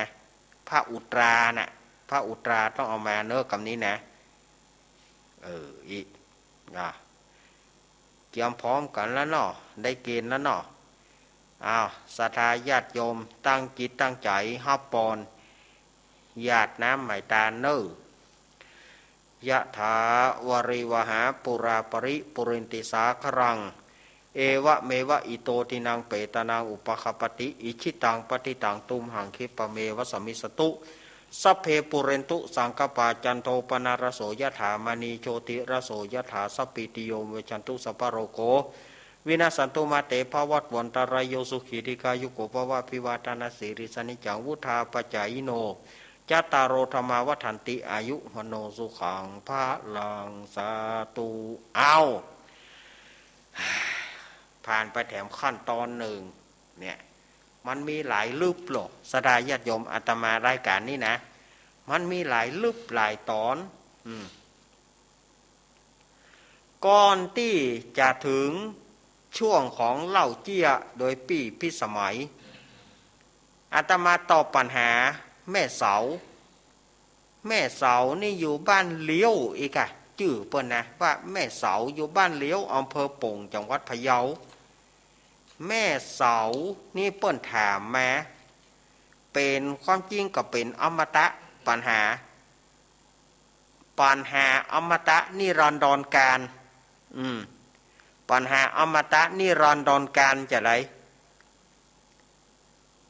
เปิ้นถามว่า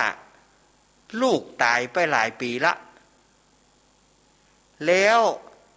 แม่ตาลเนี่ยลูกจะได้ห้าบก่อหรือว่าศูนย์โยอย่างที่เขาว่าลูกตายพ่อแม่จะไปตาลลูกจะไปได้ห้าบมันเป็นกรรมหานีนะแม่มันเป็นกรรมหานีมันเป็นกรรมที่หาสาระแก่นสารบ่ได้เล่ากันไหมลูกตายพ่อแม่จะไปตาลเขาจะบ่ได้กินยามเมื่อเป็นโคนน่ะเฮาป้อนข้าวป้อนน้ำเขาหรอยามเป็นโคนเฮายังป้อนข้าวป้อนน้ำยิ่งอย่างเขาบ่ได้กินก็เฮาเลี้ยงเขามาหรอแล้วเมื่อเขาตายไปแล้วเนี่ยเฮาอยากจะตานหาเขาเนี่ยมันจะบ่ได้ทีเดียวกะมันบ่ใช่แม่ตานไปเตอะให้แม่สบายใจว่าขออุทิศบุญให้กับเขาก็จะได้รับถ้าเขาอยู่ในสภาวะที่เขารับได้ถ้าเขาอยู่เขามีสภาวะที่เขารับได้บ่เป็นอย่างแม่ตานไปเตอะเพื่อความสบายใจบ่จะว่าโอ้พ่อลูกตายพ่อแม่ตานบ่ได้มันบ่มีตานได้หมดก่อนแล้วถ้าเฮาบ่ตานแล้วเขาจะได้กินไหนนะแม่นะถ้าเฮาบ่ได้เฮาบ่ตานแล้วเขาจะกินที่ไหนเขาจะไปได้ผลบุญที่ไหนอย่างผัวกับเมียเหมือนกันอาตมาฟังเนี่ยบางทีผัวตายเมียจะไปตานเนอะเมียตายผัวจะไปตานเนอะเขาจะบ่ได้ฮับก็ละสองผัวเมียเปิ้นก็อยู่กับกันเหรอแล้วเปิ้นตายแล้วก็เปิ้นกึดหากันเปิ้นตานกับเข้ามันบ่ได้มันบ่ใช่แล้วถ้าเกิดเฮาบ่ตานเนาะไผจะตานให้เขาจะได้กินที่ไหนล่ะเนี่ยนอกจากมีอย่างเดียวท่านนะผัวก็ไปมีเมียใหม่เมียก็ไปมีผัวใหม่ท่านนะที่มันจะบ่ตานหากันท่านนะมันจะบ่ตานหากันอันนี้ ตานไปเตอะแม่เหยมาเป็นหยังเขาก็จะได้รับส่วนบุญนั้นสะพ่องนี้ถามว่าเปิ้นจะตานอย่างก็ตานบ่ได้อันใดก็ตานบ่ได้อะอาตมาว่ามันบัดทุกมันไปกำหานี้มันไปกำหาสาระประโยชน์บ่ได้ผัวตายเมียตานเฮ้อมันบ่ได้กินเมียตายผัวตานเฮ้อบ่ได้กินผัวตายเมียตานมันบ่ใจสลายญาติโยมอาตมาว่ามันบ่ใจมันตึงบ่ใจ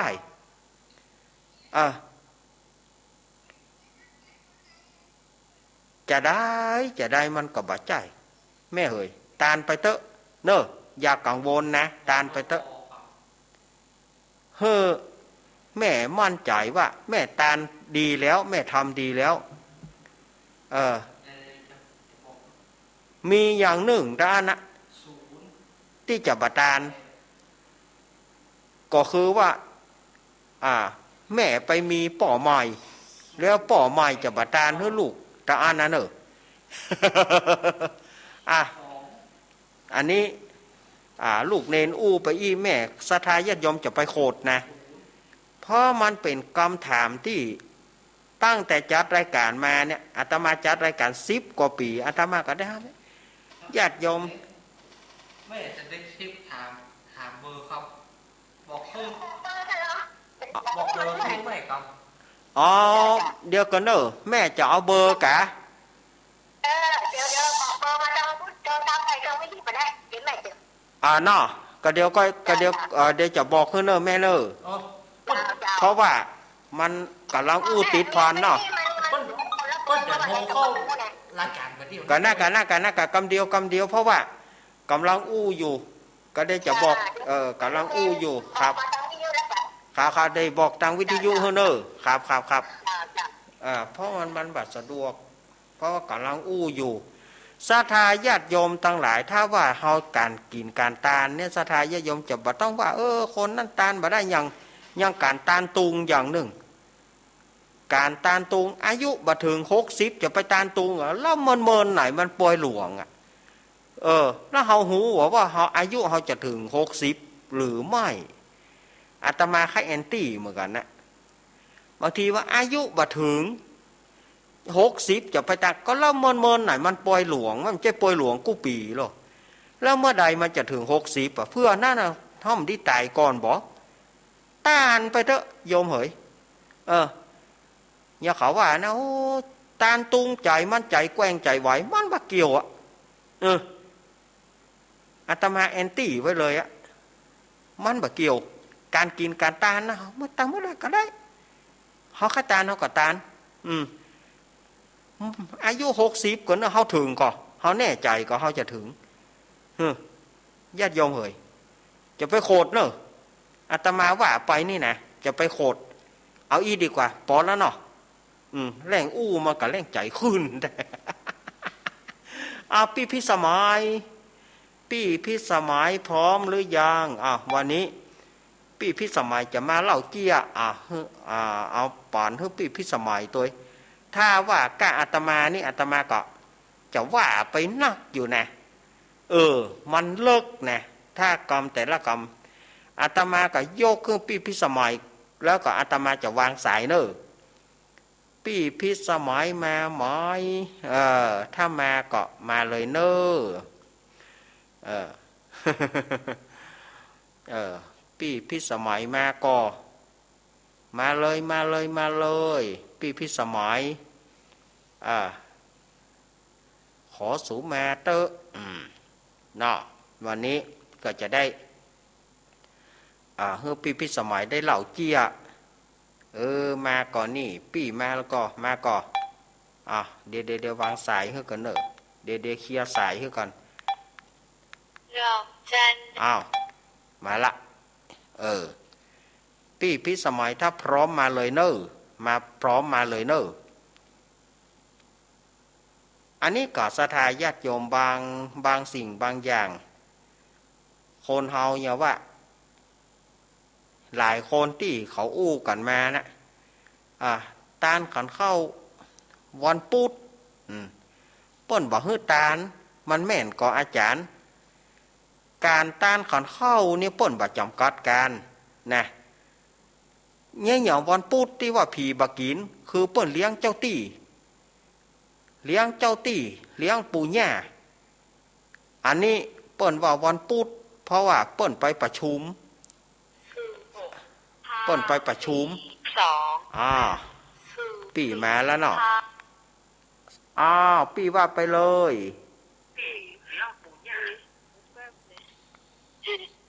ดูวิทยุตะเกาฮะ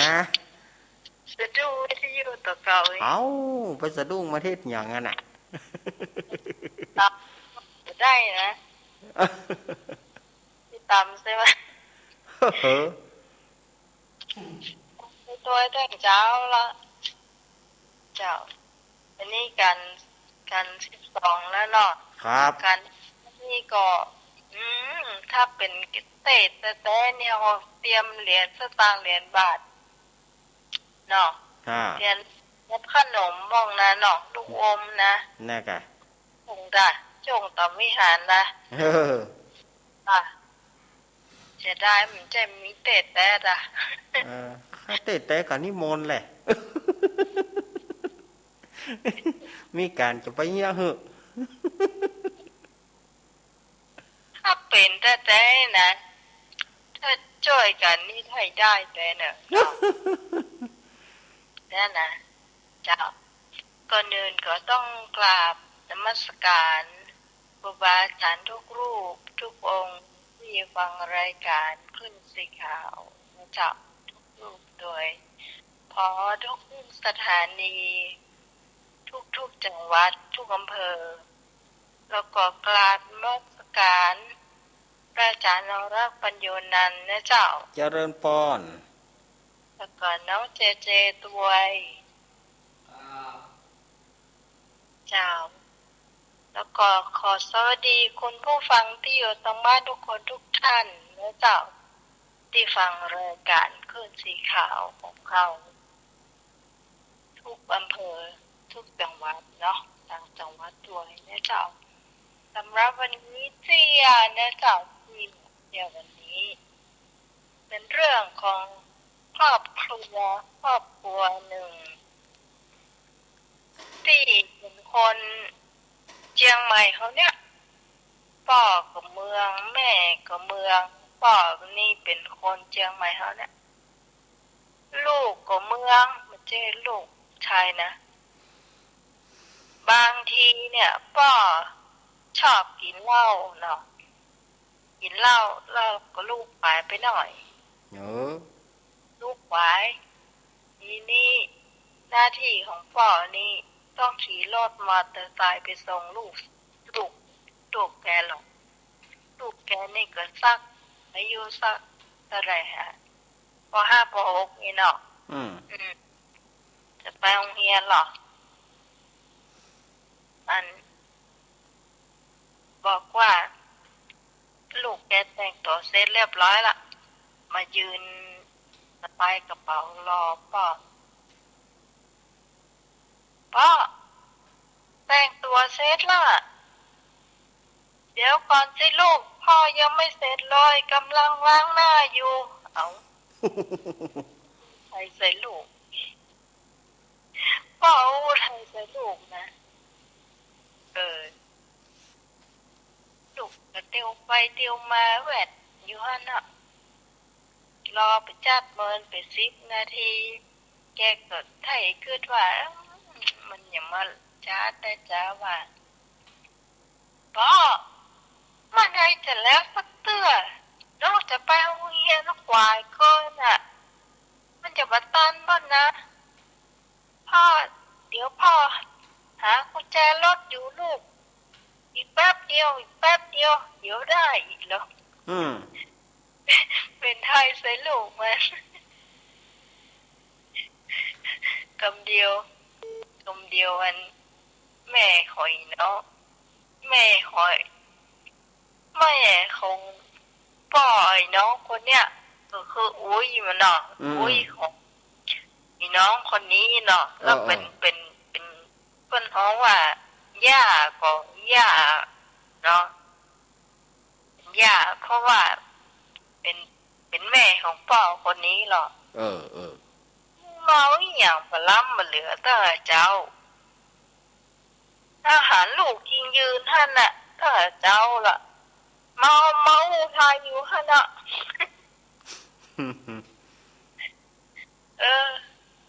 กระจายแหล่เหรอให้ดูละอ่อนบ้างเฮียนควายไกลหรอแม่แกก็ว่าจบไม่ต้องโม้ย่อยนะเด็กไปแล้วนี่ตัดอู้กับแม่แกในอู้เมืองนะถ้าอู้ก็ลูกถ้าอู้ไทยแต่ก็อันนี้คือขี้เล่าคนหนึ่งเขาบอกว่าเป็นไผ่เจ้าแล้วเรื่องที่สองเนี่ยมันเรื่องมันยาวเท่าไหร่สำเนนนี่หูจักบนห้องว่าหน่วยอย่างฮะเดี๋ยวก่อนแก้วมังกรหูจักเนาะหูจักกะแก้วมังกรเนี่ยมันจะมีเม็ดได้น้อยอยู่ตรงในเนาะแม่นเพราะว่าพอมากินเป็นแมลงเนี่ยมันจะเป็นผลไม้ที่กินได้อิ่มลำบากวันตัวเนาะแล้วทีนี้มันมีคนหนึ่งเปิ้นเอาไปขายตามสวนอันนั้นเปิ้นคิดว่ามันเป็นแก้วมังกรแปรแล้วไงเปิ้นทำเป็นล่ำเป็นสันเนาะปลูกนักตัวเนี่ยปากองเตียนที่เข้ามาบ้านพี่แหละตีแถวหน้าศาลาเหลืองทางปากซอยน่ะกว้างมากเลยแล้วทีนี้เขาก็เก็บไอ้ที่มันคล้ายๆว่ามันมาได้มาตรฐานน่ะเอาไปขายตามสวนแถวเวลาภาคกลางไม่ตอนเนี่ยค่ะไปขายคนที่บ่แพงนะ 4-5 ลูกปุ่น20 บาทเนี่ยแล้วมันมีคนรู้จักกันน่ะเพื่อนเดียวกันเนี่ยคนรู้จักเดียวก็ปีนะคือตัวแกเองเนี่ยก็ยอมรับว่าก็เคยกินแล้วก็บอกมาถามคนที่เอามาขายพอตากันโบคุณผู้ฟังผ่านนั้นเม็ดน้อยๆฉันก็จำมอสังโคไม่ได้กินไว้หรอกเขาพูดกันนะช่วยกันเอามีดไปควักมันออกเอาเม็ดมันออกนะเม็ดน้อยๆมันออกนะพอกี่ถึงหมดลูกเป็นจอนพอเอาช้อนควักกินลูกแล้วคนที่ซื้อเนี่ยคือเพื่อนพี่คนเนี่ยแกหมูเรื่องของเราอยากจะถามคนขายก็มาถามเนี่ยพอกินจะได้ถามเนี่ยป้ากันอันเอามีดคว้าออกไอ้คนนี้ก็จุ่มซื้อซ้ำไม่ละมันจมคนเดียวนะไม่ว่าจมคนเดียวนะจมหลายคนเหมือนกันละแล้วมาโหไม่รู้นะป้าก็ให้หัวอันน่าปนว่าบ่ฮู้ก็ค่อยถามไม่เนาะบ่ฮู้ต้องถามเปิ้นว่าสิ่งอันนี้ที่เอาซื้อมาเนี่ยเปิ้นกินกันจังได๋เราจะได้ฮู้ถ้าเราบ่ฮู้แล้วเขาขว้างขว้างเลยกินบ่กินบ่จ้างเนี่ยเม็ดน้อยๆนิดๆแล้วยายควักมันล่ำเหลือจ้ะจอบสำหรับธรรมยาตราเนาะมีเวลาแห่งกี่วันนะเจ้าธรรมะคลายเครียดนี่ก็จะโอนไปในนามธรรมะคลายเครียดประมาณวันที่7นะเจ้าคุณผู้ฟังก่อนใหม่นี่ได้ประมาณ 5,000 กว่าบาทเจ้า ก็จะโอนไปสักวันที่7นะเจ้าอืมก็ก็จะรอของสามเณรลากกับแม่เวนอยู่ถ้าพร้อมไม่ได้ก็เอาไปพร้อมกันก็แล้วกันเนาะครับครับเจ้าสำหรับวันนี้ขอบคุณ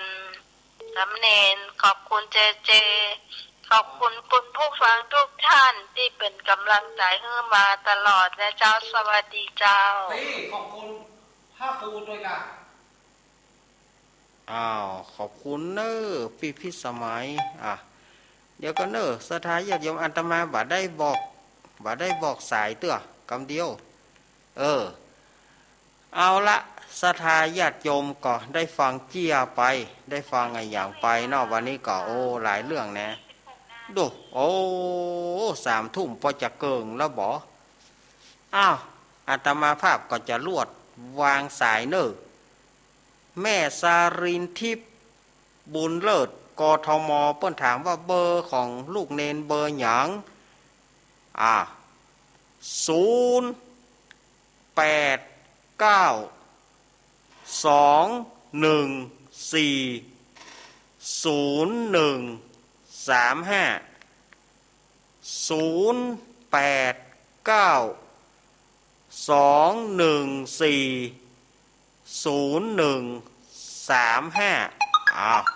อาละตะกี้สถานญาติโยมก็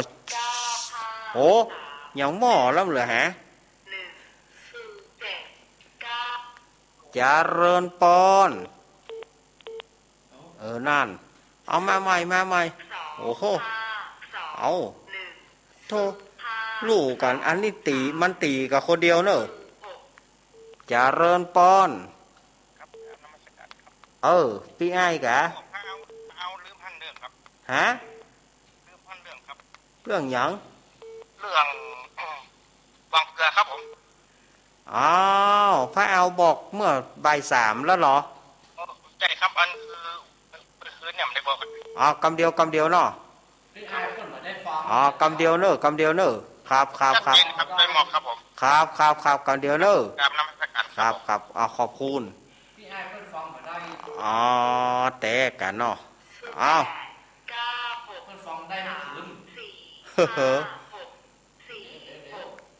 เจริญปอนเจ้าทำไมสาเจ้าพอดีน้องเจด้วยมาแล้วเนอะแม่สารินทิพย์มาแล้วตามสัญญาคือแม่เป็นเบอร์เล่นไว้มันคนละเบอร์ไงแม่มันเบอร์เก่าแม่มีเบอร์เก่าเบอร์ใหม่แม่เบอร์เก่าก็ใจอยู่นี่ใจอยู่แต่เบอร์นี้ออกหน้าใหม่ออกหน้าใหม่ก่อนนี้ไม่ได้เปิดหน้ากากเบอร์นี้นะเบอร์นี้เอาออกหน้าใหม่แต่เบอร์นั้นใจอยู่ก็แม่มีเบอร์เก่าในนั้นทีนี้ก็ถูกทีนี้ก็โทรมาเบอร์เดิมก็ได้จ้าครับจะได้หูวันนั้นจะโทรกันก็ไม่ได้โจทย์ไว้สักคำมีในกับแน่ใจก้าวอย่าโทรใส่แหละก็หาเบอร์ไหนกับป๊าแต่กะมันเป็นความเศร้าเผ่าเจ๊มันทวงกันเลยว่าได้กันได้แม่อย่าโทรได้ใส่แหลกลิ้นเลยนะก็เบอร์ไหนกับแน่ใจกันเลยไม่ได้สักคำเบอร์แหละก็ไล่ใจทุกเงินนะครับก็ไล่เจด้วยขอบคุณแม่สารินทิพย์เนอะจ้าการไล่สารดาวครับแม่สารินทิพย์บุญเลิศอันนี้กทมปุ่นนะปุ่นฟังจากกรุงเทพปุ่นโทษตีกันกระเดียวเนอะพี่ไอเนอะเจริญปอนอยากได้จ้าลูกแม่สีทนแต่เจ้าหายไปไหนเมื่อบ่าย 3เมื่อวานแต่เช้ามาได้ฟังที่เรียนที่การเรียนเข้ารายการกันเนี่ยเข้ากันแตนตุลุงแล้ววันพุธก็จะมาแถมนะแล้วไม่ติดตอนเป็นอาจารย์กันตุ้งแล้ววันพุธก็จะมาแถมนะ3 โมงนั่นนะวันพุธจะมาแถมวันพุธมาแถมวันพุธจะมาแทนท่านพระครูเปิ้นนิมนต์ไว้ละวันพุธครับวันพุธ 3 โมงเหมือนกัน 3 โมงแมลงนะเนาะ 3 โมงเมื่อแรงถึง5 โมงเจ้าวันนี้ก็ได้ละมนนะเนาะ ได้แล้วเนาะแม่สีทอนนี่นะ เอาทุกวันจันทร์มันสิแล้วนะ บอกก็บอกว่าเอาปุ่มใหญ่เลย เอาใส่ตรงปุ่มนั่นน่ะ เจ้า ใส่ อะไรอย่างก็พี่สมัยก่อนพี่กำลังใจจะเลิกพี่สมัยแล้วลูกเมน ครับ เจ๊เลยนะคะ อ่า เจ้าลูกเมนไปแม่ ครับขอบคุณแม่แม่สีทอน เจ้าที่ตามตลอดแล้วลูกเมน ครับ มาสองเจ้า ครับขอบคุณแม่สีทอนเปรมจิตเจริญปอน ไว้สาเจ้า อ๋อท่ออันนี้แม่แสงทองเนาะ จำจะได้จะตีรู้ โอ้ เนาะ ก็ได้กันเนาะ เจ้าบ้านต่างแต่บนกีเวียงเนี่ยเจ้า บ้านปางแต่โมคือเวียง ทางชัดเจนดีเนี่ยเจ้า ทางชัดเจนทางชัดเจนดี ทางกูคืนนะเจ้ากูตูนกูองนะเจ้า ทางกู้คืนบ่ยินดีแม่แสงทองเนอะ เจ้ากำลังใจนะเจ้าเนอะ ครับอายุมันยืนยาวนะ เจ้า เตรียมปอนไว้เนอะวันที่12 เมษาอาตมาภาพจะฮึ่ปอนนะ12 เมษาเนอะคนผู้สูงอายุนะวันนั้นจะเป็นวันของผู้สูงอายุปอนปีใหม่เนอะวันที่12 เมษาเป็นวันอังคารพอดีเจริญปอนแต่ไม่ใช่เจ้าเน้นแม่สุกี้ศิลปพรนะ อ่านปัดท่า ฟังเน้นอยู่นะเจ้า นี่แน่นอนเนาะ โอ้ได้น้ำมนต์อย่างเรียบร้อยเลยนะเจ้าเด้ ได้เรียบร้อยบ่ เจ้าพี่สมัยมาเล่าเจี้ยก็เป็นกำลังใจพี่สมัยโดยเด้อคนมันหมูจากทั่วเธอเนาะเกี่ยวมังกรน่ะเด้เกี่ยวมังกรนี่นะเจ้าว่าเรามีปลาเลอะปลาตื่นนะจ้าเจ๊แม่จุกเกี้ยวขอบคุณเนอะให้กำลังใจเจ๊ตัวเด้อเจ้าขอบคุณเนอะแม่สุเกี้ยวเนอะขอแฮมสายหนึ่งเดี๋ยวอาตมาจะได้ลืมการฟังเกลือเฮือสถายญาติโยมแห่งกำปี้ไอ้เปิ้นทวงมาแฮมสายหนึ่งอย่างเงี้ยเนี่ยมาหูเนอะ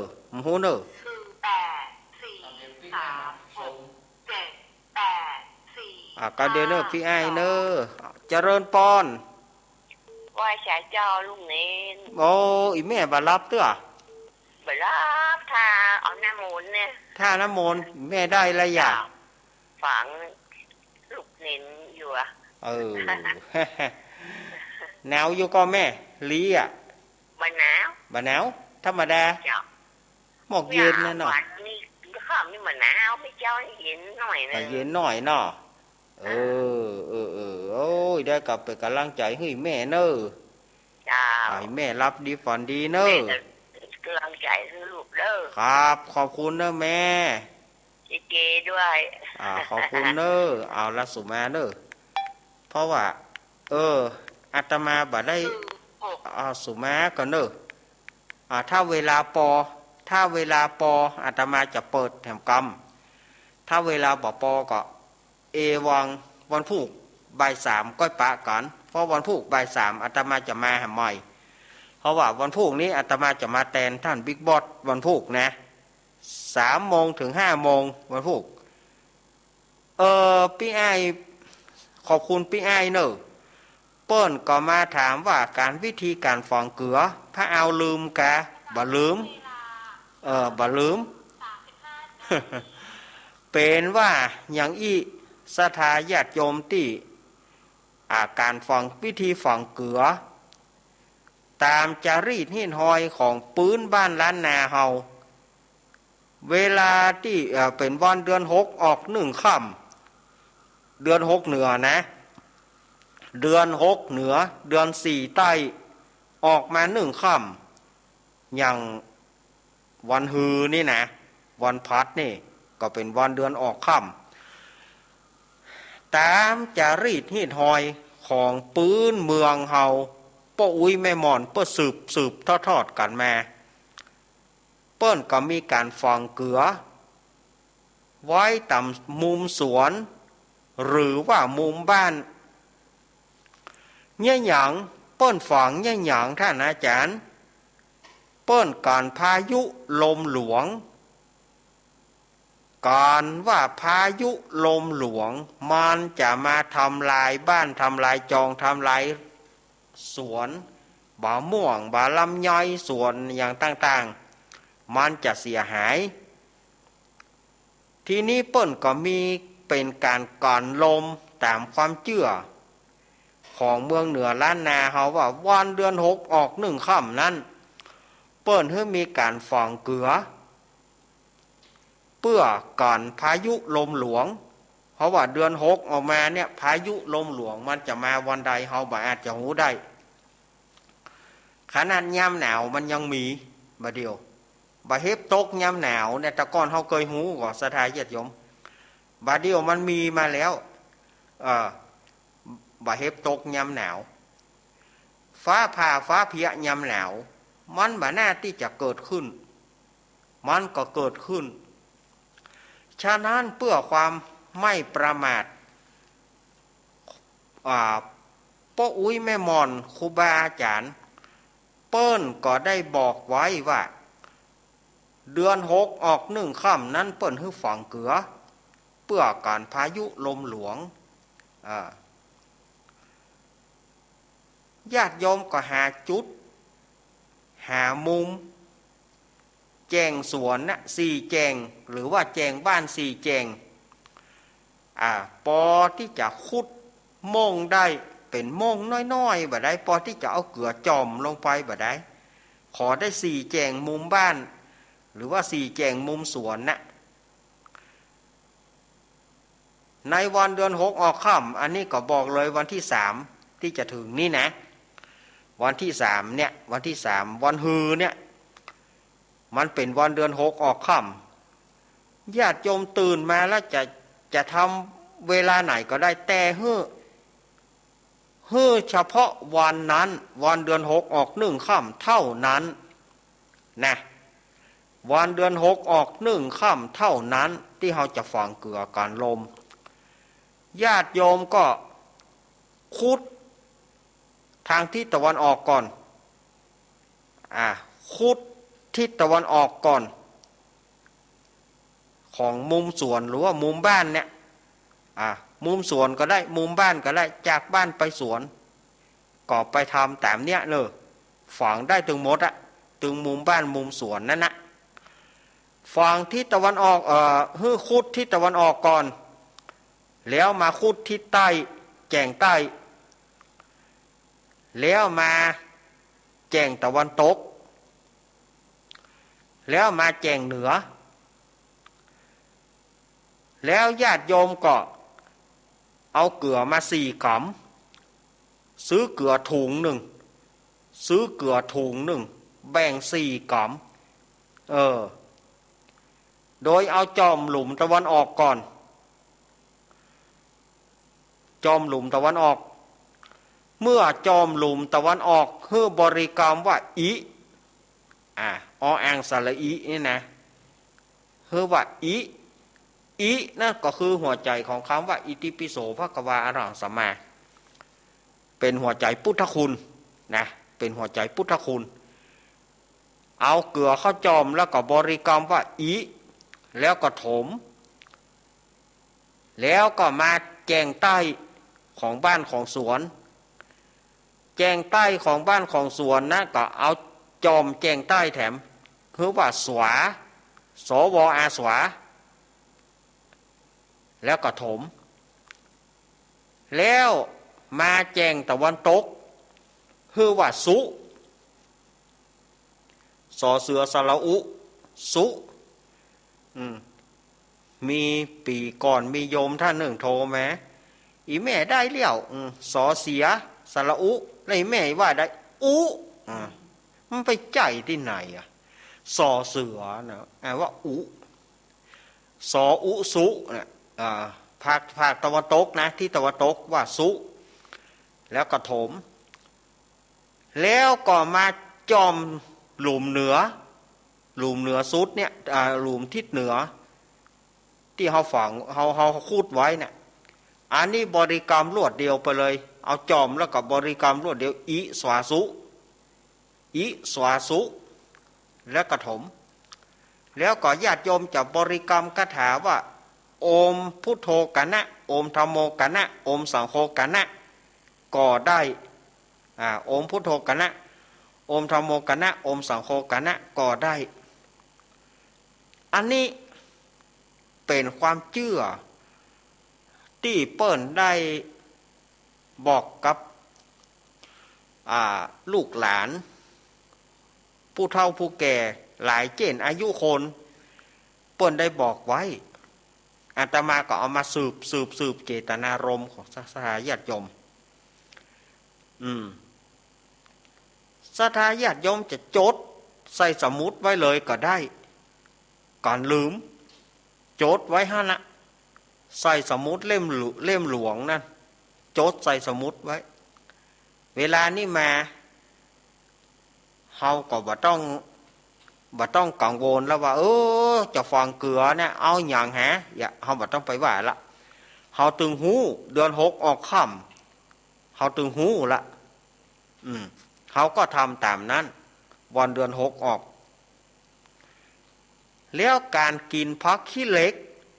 แน่การกินผักขี้เหล็กวันเดือน6เปงการกินผักขี้เหล็กในวันเดือน6เปงนั้นเปิ้นอันนี้ก็โบราณอาจารย์ครูบาอาจารย์ผู้เฒ่าผู้แก่เปิ้นก็บอกกับลูกกับหลานว่าวันเดือน6เปงนั่นน่ะซึ่งปีนี้ตรงกับวันที่17มีนาคมปีนี้เดือน6เปงจะตรงกับวันที่17เที่ยงคืนนั้นเทวดาจะเอายาปฏิชีวนะจะเอายาทิพย์ยาวิเศษมาใส่ในต้นผักขี้เหล็กอันนี้เปิ้นว่ากันมานะบ่ใจอาตมาว่านะบัณฑิตนักปราชญ์คนเฒ่าคนแก่เปิ้นเป็นปราชญ์เจ้าบ้านเปิ้นว่าไว้เปิ้นว่าในเที่ยงคืนของเดือน6เปงนั่นน่ะเทวดาจะเอายาปฏิชีวนะจะเอายาทิพย์วิเศษเปิ้นจะเอามาใส่ไว้กับต้นผักขี้เหล็กคือในแก่นต้นผักขี้เหล็กฉะนั้นไผ่ตื่นเจ้ามาเดือน6เปงนะหรือว่าวันเดือน6เปงนะวันค่ำเพื่อไปเก็บเฉพาะวันนั้นแล้วเอามาลวกกับน้ำพริกกาเอามายำมาแกงหรือว่าจะกินกับตำบะม่วงกาเอากับน้ำพริกกาหรือว่าจะกินบะไดก็จะได้รับยาเปิ้นว่ามันจะเป็นยารักษาโรคต่างๆอันนี้ข้อเท็จจริงอาตมาก็เอามาจากครูบาอาจารย์นะบ่ใช่อาตมาว่าไปคนเดียวบ่ใช่ครูบาอาจารย์ผู้เฒ่าผู้แก่เปิ้นบอกไว้แล้วอาตมาก็เอามาขยายใจความให้ญาติโยมต้องไปเก็บในวันเดือน6เปงนั้นเท่านั้นจึงจะได้ยาปฏิชีวนะจึงจะเป็นยาภัยบ่มากผักขี้เหล็กเต็มแก่กับไปหลอดเกามันมันเหมือนกับคนเป็นนิ้วแล้วบ่กินบ่เฟืองคนใดบ่มากบ่เฟืองซึ่งตีขึ้นไปหลอดเกามันอันนี้ก็เหมือนกันภัยบ่มากผักขี้เหล็กก็ไปหลอดเกามันต้องวันเดือน6เปงเท่านั้นจะไปหัวใส จะไปหัวใสสะพ่องนี่เก็บมาหูดถมปดปอหินแล้วเอามาใส่ตู้เย็นไว้บ่กินเน้นลากบ่ฮื้อกินเตื้อฮื้อเอาไปลวกกินวันนั้นเอาไปลวกกินวันเดือน6เปงพวกก่อนก็ตัวไปเก็บเห็นแล้วนี่มันบ่ใจยามันเป็นผักขี้เหล็กธรรมดาเนี่ยเฮากินก็ไปมีอย่างมันก็เป็นบันบ่ใจได้ยา ถ้าไปเก็บในวันเดือนหกเปงนั่นน่ะอันนั้นมันจะเป็นยาเพราะว่าเทวดาจะเอายามาใส่กับต้นผักขี้เหล็กมันจะได้เป็นยาก็คือไปเก็บวันนั้นเราเอามากินวันนั้นอย่างนะถ้าไปเก็บมาลวกไว้เก็บมาแล้วบักกินเตื้อเอาไปใส่ตู้เย็นไว้ถึงวันนั้นเอามาลวกก็ไม่ไปมีความหมายอย่างมันก็มีความหมายอย่างโยมเอ๋ยฉะนั้นญาติโยมจะต้องเก็บวันนั้นเท่านั้น เนาะสะพ่องเดือนห้ามาหวดละมันบาดใจแล้วถามเอาหูที่ไหนมาก็เน้นลากบอกเอาจื่อเขาไปขายเรื่องขายจื่อนี่เขาขายของเขาถึงหน้านี้มานะญาติโยมนะเขาจื่อเขาได้ขายดีเขาจื่อเขาไปขายหมดลิขสิทธิ์กับเฮือเขานะ ลิขสิทธิ์กะลิขสิทธิ์กับเฮือเขานะขายจื่อเขากินว่าเขาบอกอาตมาบอกไปแล้วว่ายังการฟองเกลือเหมือนกันต้องวันเดือนหกออก1 ค่ำเท่านั้นและการกินผักขี้เหล็กก็ต้องไปเก็บในวันเดือนเปงเท่านั้นจึงจะได้ยาอาตมาจะบอกนี้นะแต่อาตมาบอกเหมือนกันแต่ศรัทธาญาติโยมก็บ่เชื่อหรือว่าเชื่อเหมือนกันแล้วก็จะทำตามวิโตว่านั่นนะมันก็อู้ยากนะแต่เปิ้นก็บอกว่าทำในวันนั้นเก็บอย่างพระขี้เหล็กเขาก็เก็บในวันเดือนเปงแล้วเอามากินนะมันจะเป็นยามันจะแต่ว่าอาจารย์อันนี้อาตมาบอกหูอาตมาไม่ได้เป็นนักบัณฑิตนักปราชญ์อาตมาเป็นผู้สืบทอดเจตนารมณ์ของผู้เฒ่าผู้แก่ในอดีตเอามาอู้เท่านั้นแต่เรื่องข้อเท็จจริงนะอาตมาบอกหูว่ามันจะจริงหรือไม่มันบาแต่กล้าก็บอกหูมันอยู่ที่ความเชื่อถ้าเขาเชื่อเขาคิดว่าเป็นของดีมันก็เป็นของดีนะ ศรัทธาญาติโยมเฮยของยังนะเฮาสืบก่อนมาอย่างที่อาตมาอู้ไปแต่เจ้าอาตมาอู้ไปเมื่อบ่าย 3แต่เจ้าอย่างที่อาตมาอู้ไปนี่มานี่นะบางคนก็แย่เข้าใส่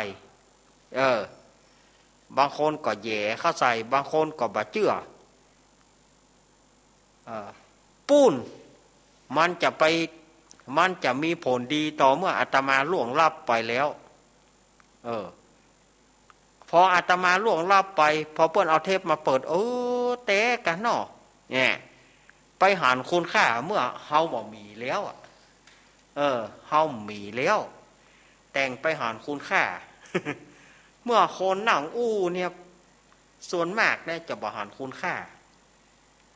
คิดว่าเป็นกรรมไร้สาระเป็นกรรมบ่มีสาระบ่มีแก่นสารพอเฮาล่วงลับรับผ่านไปแต่เปิ้นบอกได้ขอปู่จาน้ำจิตน้ำใจเนยก็เฮาใจมีห้านละหรูเฮาใจมีนี่ละหรูอย่าปู่จาอย่างไงหมอ ก็เฮาบ่มีแล้วปู่จาอย่างแต่เอาตังไปจอมเอาไปจอมไหนจอมตู้ปู่จาเสียงก็ปู่จาเสียงเฮาใจมีห้านแล้วเฮาไปไหนไปเบาแล้วจ่อยว่องไปแล้วสถาญาติโยมอันนี้จะไปโคดนะสถาญาติโยมจะไปโคดว่าอาตมานี่อู้ไปรุนแรงมันบาดใจความถูกต้องมันเป็นอย่างอี้ญาติโยมจะหันคุณค่าเมื่อมันมามีแล้วเหมือนทานอินทรเทพว่าไดขอถามหน่อยครับใครเอาเทปเปิดครับขอถามหน่อยครับบ่ฮู้ไผจะเปิดเฮาบ่อาจจะฮู้แล้วเพราะเฮามีหั่นแล้วอาจจะเป็นเจจะเอามาเปิดออกสถานีหรือว่าท่านบิ๊กบอสจะเอามาเปิดตั้งสถานีก็บอกว่าเมื่อเฮาล่วงลับไปเขาก็จะเน้นลัก ได้ยินเสียงแล้วก็อกแต่มาให้ มันถ่ายมาหูอืม มาถ่ายมาหู แต่งมาให้เปิ้นตายไปบัดเดี๋ยวนี้โอ้เสียงเปิ้นน่าอินดูยอมหัวก็อินดูอย่าห่อมใจมีห่านแล้ว ตลก ฮึมันถ่ายมาหูได้ยินเสียงผมบอกไม่อ้วนมีแล้วอันนั้นมันกระทานหารหรอมันกระทานหารหรอมันกระทานหารนี่เนี่ยสถาญาติโยมนะฉะนั้นอาตมาเอามาอู้นี่ก็เพื่อสืบทอดเจตนารมณ์ของบัณฑิตนักปราชญ์แต่อดีตตการมาโหนหลังแล้วญาติโยมฟังแล้วถ้าเอาไปสืบทอดแถมอาตมาก็ยินดี10 คนขอมันได้สืบเพียงสัก2 คนก็ยังดีดีกว่ามันหายบ้านเนี่ยของบางอย่างมันจะหายเมื่อก่อนอาตมาเคยเอาคาถาต่างๆอาตมาเอาคาถาต่างๆมาลายทางวิทยุปองพ่องเพื่อก็ชอบเพื่อก็จดแต่มีแถมกลุ่มหนึ่งบ่ชอบหาว่าเอาของดีมาเสียหายถามว่าเอาของดีมาเสียหายได้เอาของดีมาเหี้ยมาหายเอาของดีเป็ดคาถาเอามาบอกทางวิทยุบางคนบ่เข้าใจแท้ที่จริงในตอนที่อาตมาเอาคาถาต่างๆเนี่ยเอามาลายออกวิทยุก็เพื่อว่าจะเป็นการสืบญาติโยมจะได้เอาไปสืบบอกลูกบอกหลานตัวว่าสรรพคุณอันนี้มันรักษาอย่างนี้แต่ว่าพออาตมาเอาลายไปโอเมืองแป่เมืองน่านโทรมาหากันโทรมาหาอาตมามีแถมกลุ่มนึงเปิ้นบ่ชอบเปิ้นบ่ชอบเปิ้นบ่ชอบแล้วเปิ้นก็มันยังเหลือให้มันอยู่ลูกเจนี่ก็เวลาที่ขอให้อาตมาได้อู้ก่อนขอให้ดักไว้ก่อนโคธนากับบ่ต้องถามอันอย่างเตื้อบ่ต้องอันอย่างเตื้อขอให้มันนี่ก่อนแล้วเวลาขอให้เงียบไว้ก่อนเนี่ยมันจะไปทางหน้าบ่ได้ในการที่บางทีบางท่านนะอาจจะเครียดว่าอาตมาเอาเรื่องอย่างอันอย่างอี้มาอู้เนี่ยนะอาตมาบ่มีเจตนาแต่อาตมาเอามาอู้เพื่อให้มันสืบทอดกันไปบางคนบ่เข้าใจว่าอาตมานี่เอาของมาเหี้ยของดีมาเหี้ยโอมไว้หายคายไว้รอดสถาญาติโยมโอมไว้หายคายไว้รอดเพื่อจำไว้เหลือเวลา2 นาทีอาตมาก็จะประชาสัมพันธ์ก่อนที่จะหมดเวลานี่นะวันที่18 19 ก็จะไปลืมปอยหลวงม่อนพระศรีสองเมืองดอยนางเกี้ยวศรัทธาญาติโยมก็ไปห่วมกินห่วมตานกัน18 19อาตมาจะไปวันที่19อาตมาจะไปวันที่19เนาะ18 10ก่อนจึงเปิ้นมี3 วันก่อนแล้วก็วันที่22 23ก็เป็นงานทำบุญอายุวัฒนมงคลของหลวงพ่อสุจิตานุรักษ์เจ้าอาวาสวัดพระบาทอุดมน้ำบ่อสาวาอันนี้เปิ้นก็จะทำบุญอายุวัฒนมงคลสืบโหราชตาต่างๆก็ศรัทธาญาติโยมก็จะไปลืมไปห่วมกินห่วมตาลในงานต่างๆนี้ตัวที่อาตมาอู้ไปนี่นะว่าไปมันก็จับเวลาพอดีศรัทธาญาติโยมเมื่อเวลาหมดอาตมาก็ต้องลาขอขอบคุณทุกสถานีที่เอื้อเฟื้อถวายเวลาให้กับรายการนี้วันพุธ3 โมงอาตมาจะได้มาแทนท่านบิ๊กบอสวันพุธอาตมาจะได้มาแถมละปนโทเดี๋ยวเจ้าเนี่ยเนาะขอจริงท่านบิ๊กบอสก็ว่าย่อมบ่นอนนี่วันพุธมันจะเป็นวันพระเหมาะ มันต้องปิ๊กไปวัดไปวาก่อนวันพุธก็ต้องไปทำศาสนกิจวันพระวันศีลไปปั่นปอนญาติโยมแต่เหมาะว่าจริงถ้าบัดเติกหย่องก็อาตมาจะขี้ค้านปิ๊กไปปิ๊กแหมว่าจริงอาตมาก็คือว่าจะมาค้างที่เนี้ยแต่ว่ามาเกิดใจวันพุธไปวันพระเหมาะมันก็บัดสะดวกวันพุธ3 โมงอาตมาจะปิ๊กมาใหม่วันนี้โชคดีมีชัยจงเป็นของศรัทธาญาติโยมทั้งหลายรับดีฝันดีตื่นมาขอให้สดใสโรคหายต่างๆบ่ต้องไปถามหามันว่ามันหายเมื่อใดบัดเดียวนี้มันก็มันเมื่อมันสูงสุดเมื่อมันมีความสูงสุดมันก็จะลงเกิดขึ้นตั้งอยู่ดับไปเกิดขึ้นตั้งอยู่ดับไปมันมีแต่ศรัทธาญาติโยมยึดเอากฎไตรลักษณ์นี่ดีกว่าเกิดขึ้นตั้งอยู่ดับไปขอศรัทธาญาติโยมอยู่ดีมีสุขเหมือนกันเนอะอายุวันโนสุขังพลัง